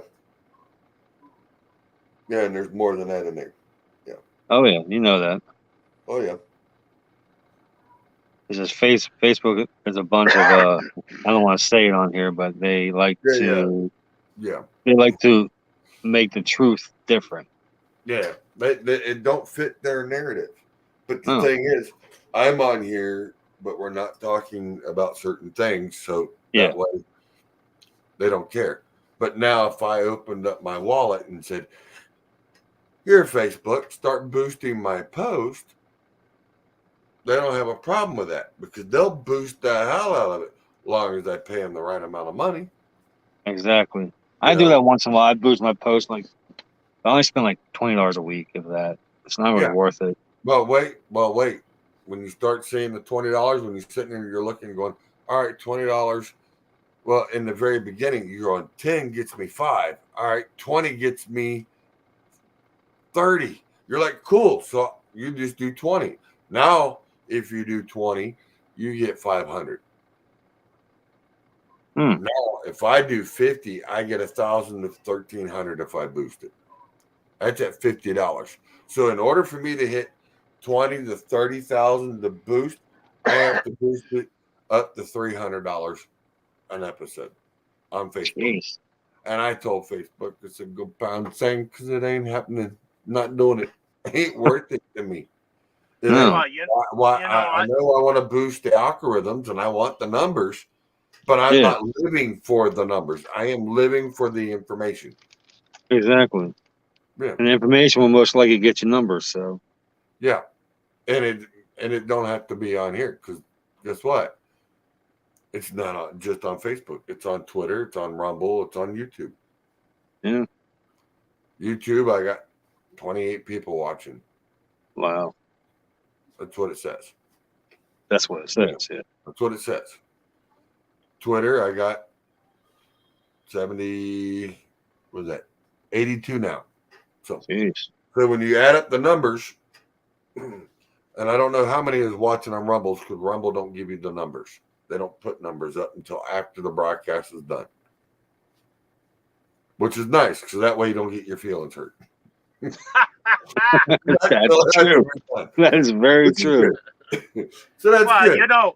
You know, I do some videos, and when I do them, I get 4 or 5, maybe 9.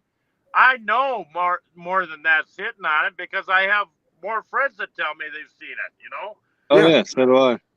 Yeah, I mean it's all about the numbers. Their numbers is to make you feel like, well, why should I do it? Yep. But there's certain information that if you don't want it out there, oh yeah, they'll give you the numbers if you want it out there. Now, like where, which one is it? There's one. I just joined it the other day. I got to go back through it because I got to get a certain password and a code number in order to link it into the thing to where I have another area to send it to. But it's they don't play with the numbers. They won't play with the numbers. I put the video in there, and within one of the videos, and within 30 minutes, it had over 500 views. And it was just a 10-second video of a truck going by with music. But the only thing I do like is when I make my videos now, I'll do a cut of it. I'll add 3 or 4 different videos. I'll do it through CapCut or through Video Editor. And then I put it over into YouTube Studios. Then when I do it in YouTube Studios, I can use the music that they allow me to use because I paid for the premium package. So I can use any of the music and they automatically copyright it. So that way, when I put it over here, Facebook can't say, and they go, oh, wait a minute. Read down at the bottom when they start reading the codes down it, and they're going, oh, never mind. It's all copyrighted. He's legal. Where's is that again? They pay the premium? It's over YouTube Studios. Okay. All right. It's YouTube Studios. And you also got to have so many, because if you're on StreamYard or whatever you're streaming live, then you get YouTube Studios. When you're just doing YouTube, you got to have, I think it's 10,000 followers now in order to use to stream live on YouTube. Which I can understand that because so many people have gotten millions of fans, and yeah, so they're figuring 10,000 is like 1,000 for TikTok. You know what I mean? Yeah. Yeah. But that's crazy. That takes a while, though. It does take a while to build up on YouTube. Anywhere else too, even Facebook. I mean, I started 5 months ago. I'm at like 295 followers right now. I'm Facebook. It is. Let's see.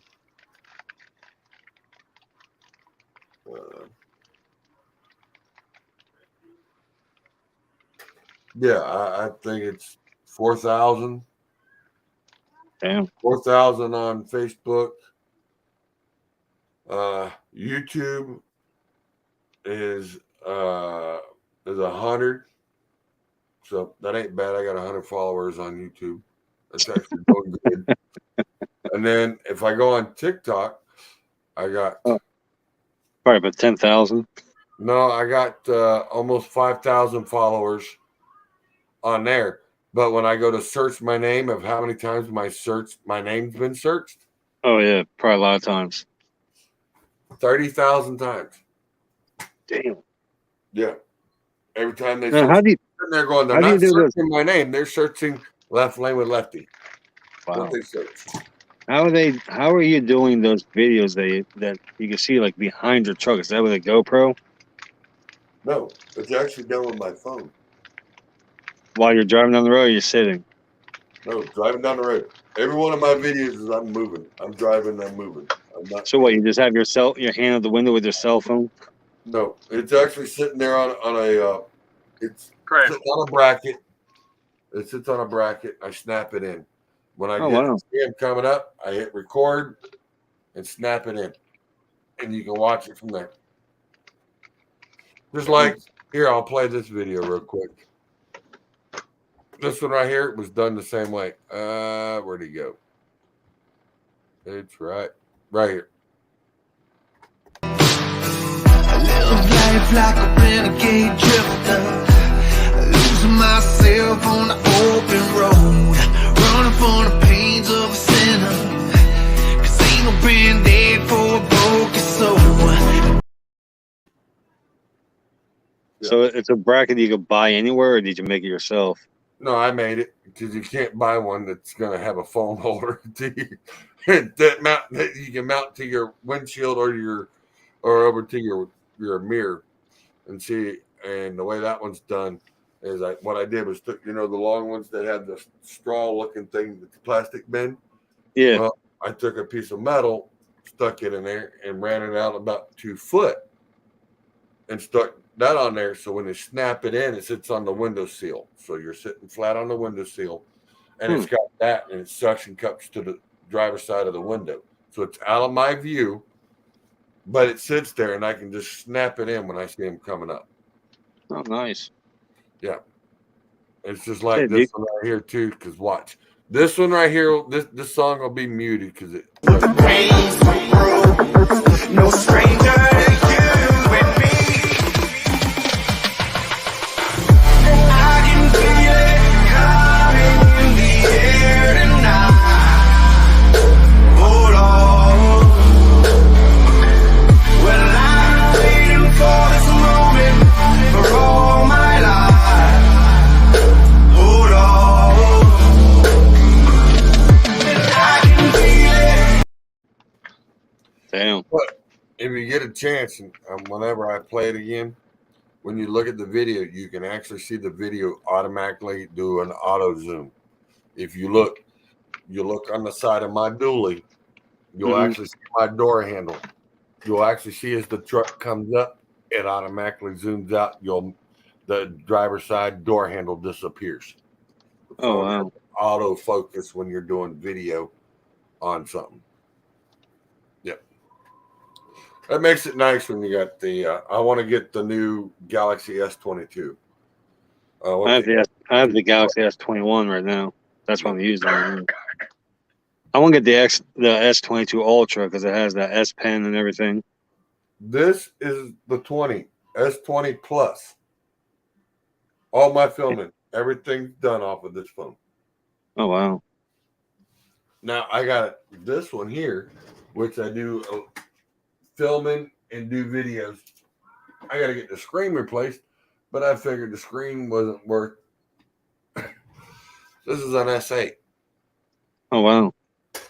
And it does almost as good as video as that there, which I thought was pretty funny. Because I'm sitting there going, how's the video turning out like that?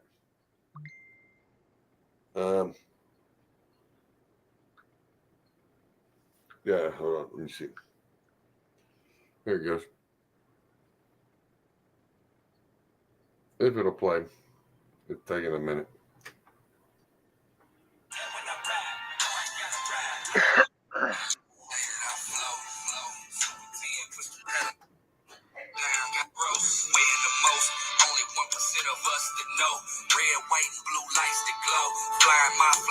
Oh, that's pretty good.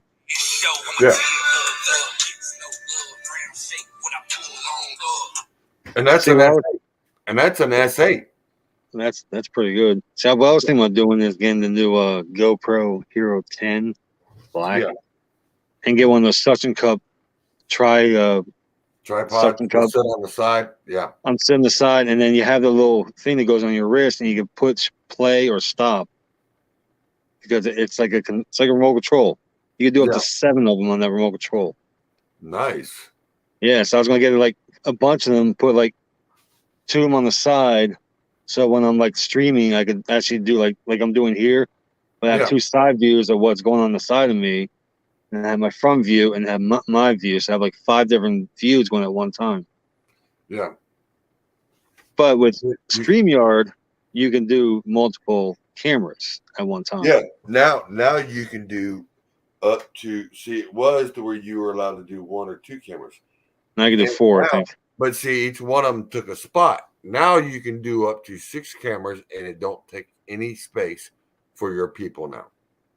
Oh wow! See, I talked to Restream about that, and they said they don't have that capability yet. Well, they just popped up as a new feature. Nice. It's a new feature. I can actually add in. That's the reason why if I turn this one on, where is it at? Right here. So if I do this, here you'll see it right now. Here we go.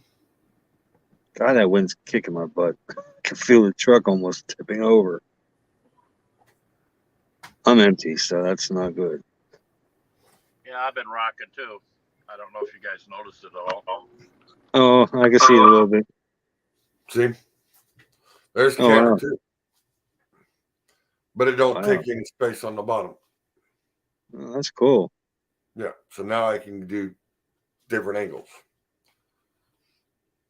Because I was going to do a yearly with Restream. That's like $699 for the year. So I was like, oh. Because that's the pro rate. Like, That's what I'm on now is the Pro. How much does that cost? It cost me what? He can't hear you. He can't hear. Oh, yeah, he lost his mic again. Yeah. It cost me. What am I at now? $49. It's $49 a month. So you figure times 12. Yeah, you're looking at about close to 600. Yeah. Yeah. So I end up. I do it monthly. So that way, if I have a month, I really don't feel like using it, I can turn it off. Makes sense. Next month. It's easier that way. But I pay $53 because I actually added another 50 hours of video recording. I'm now, I've gone over 100 hours. I'm almost to 175 hours of videos, of video time, of podcast. So when I hit 200, that makes 100 episodes. So that's 100 episodes for Left Lane with Lefty. So right now I am sitting at 163 hours. So, and now with this being 3.5 hours, yeah. So I'll be sitting right at probably 164 when I'm done. Jeez. But I am going to get off of here now. It's already 1 o'clock. It's 1 o'clock. Yeah, I know. I gotta get up early too. I got 2 hour drive and I gotta be here about 1 o'clock. So. Oh yeah, you need to get you some rest. So, everybody, peace out. We will see you next Saturday. I promise. I'll be here. Y'all next Saturday. All right, man. Have a good one. You too. Later, man. Bye. And as you can see, we're back to normal. But I love you guys. Appreciate y'all stopping by and coming in and hanging out with us for a little while. And let me see. I got another comment real quick before I do another. John says, good night. God bless everybody. God bless you too, John. We will talk to you tomorrow sometime. Hopefully you ain't snowed in all the way. Hopefully things will be better tomorrow. Maybe. But I'm leaving you out on this note. Hold on. There's 2 notes I got to leave you out on. And this is going to be the new theme for this year. So we're going to see how much further we can go because, like I said, I got things coming up that are in the works. The fires are in the oven. So we're going to see how it works. I'll be living in the left lane. I say y'all bye. Yep. So if you looked on that and you looked at it close, it sat there and said life on the road. So there's a little detail for that. So y'all, love y'all. See you next weekend. Truck drivers don't talk about how hard it is to walk out the front door, knowing it could be weeks before we see our families again, or how we promise our kids we'll be back when we know there's a chance that we may not. Calling up an old friend to talk about old times, but all they want to talk about is last weekend when you were 1,000 miles away. Working a long 14-hour day, backing in and shutting down. Open up social media just to see family and friends gathering. Makes you feel like life could go on without you. These are the burdens that we bear.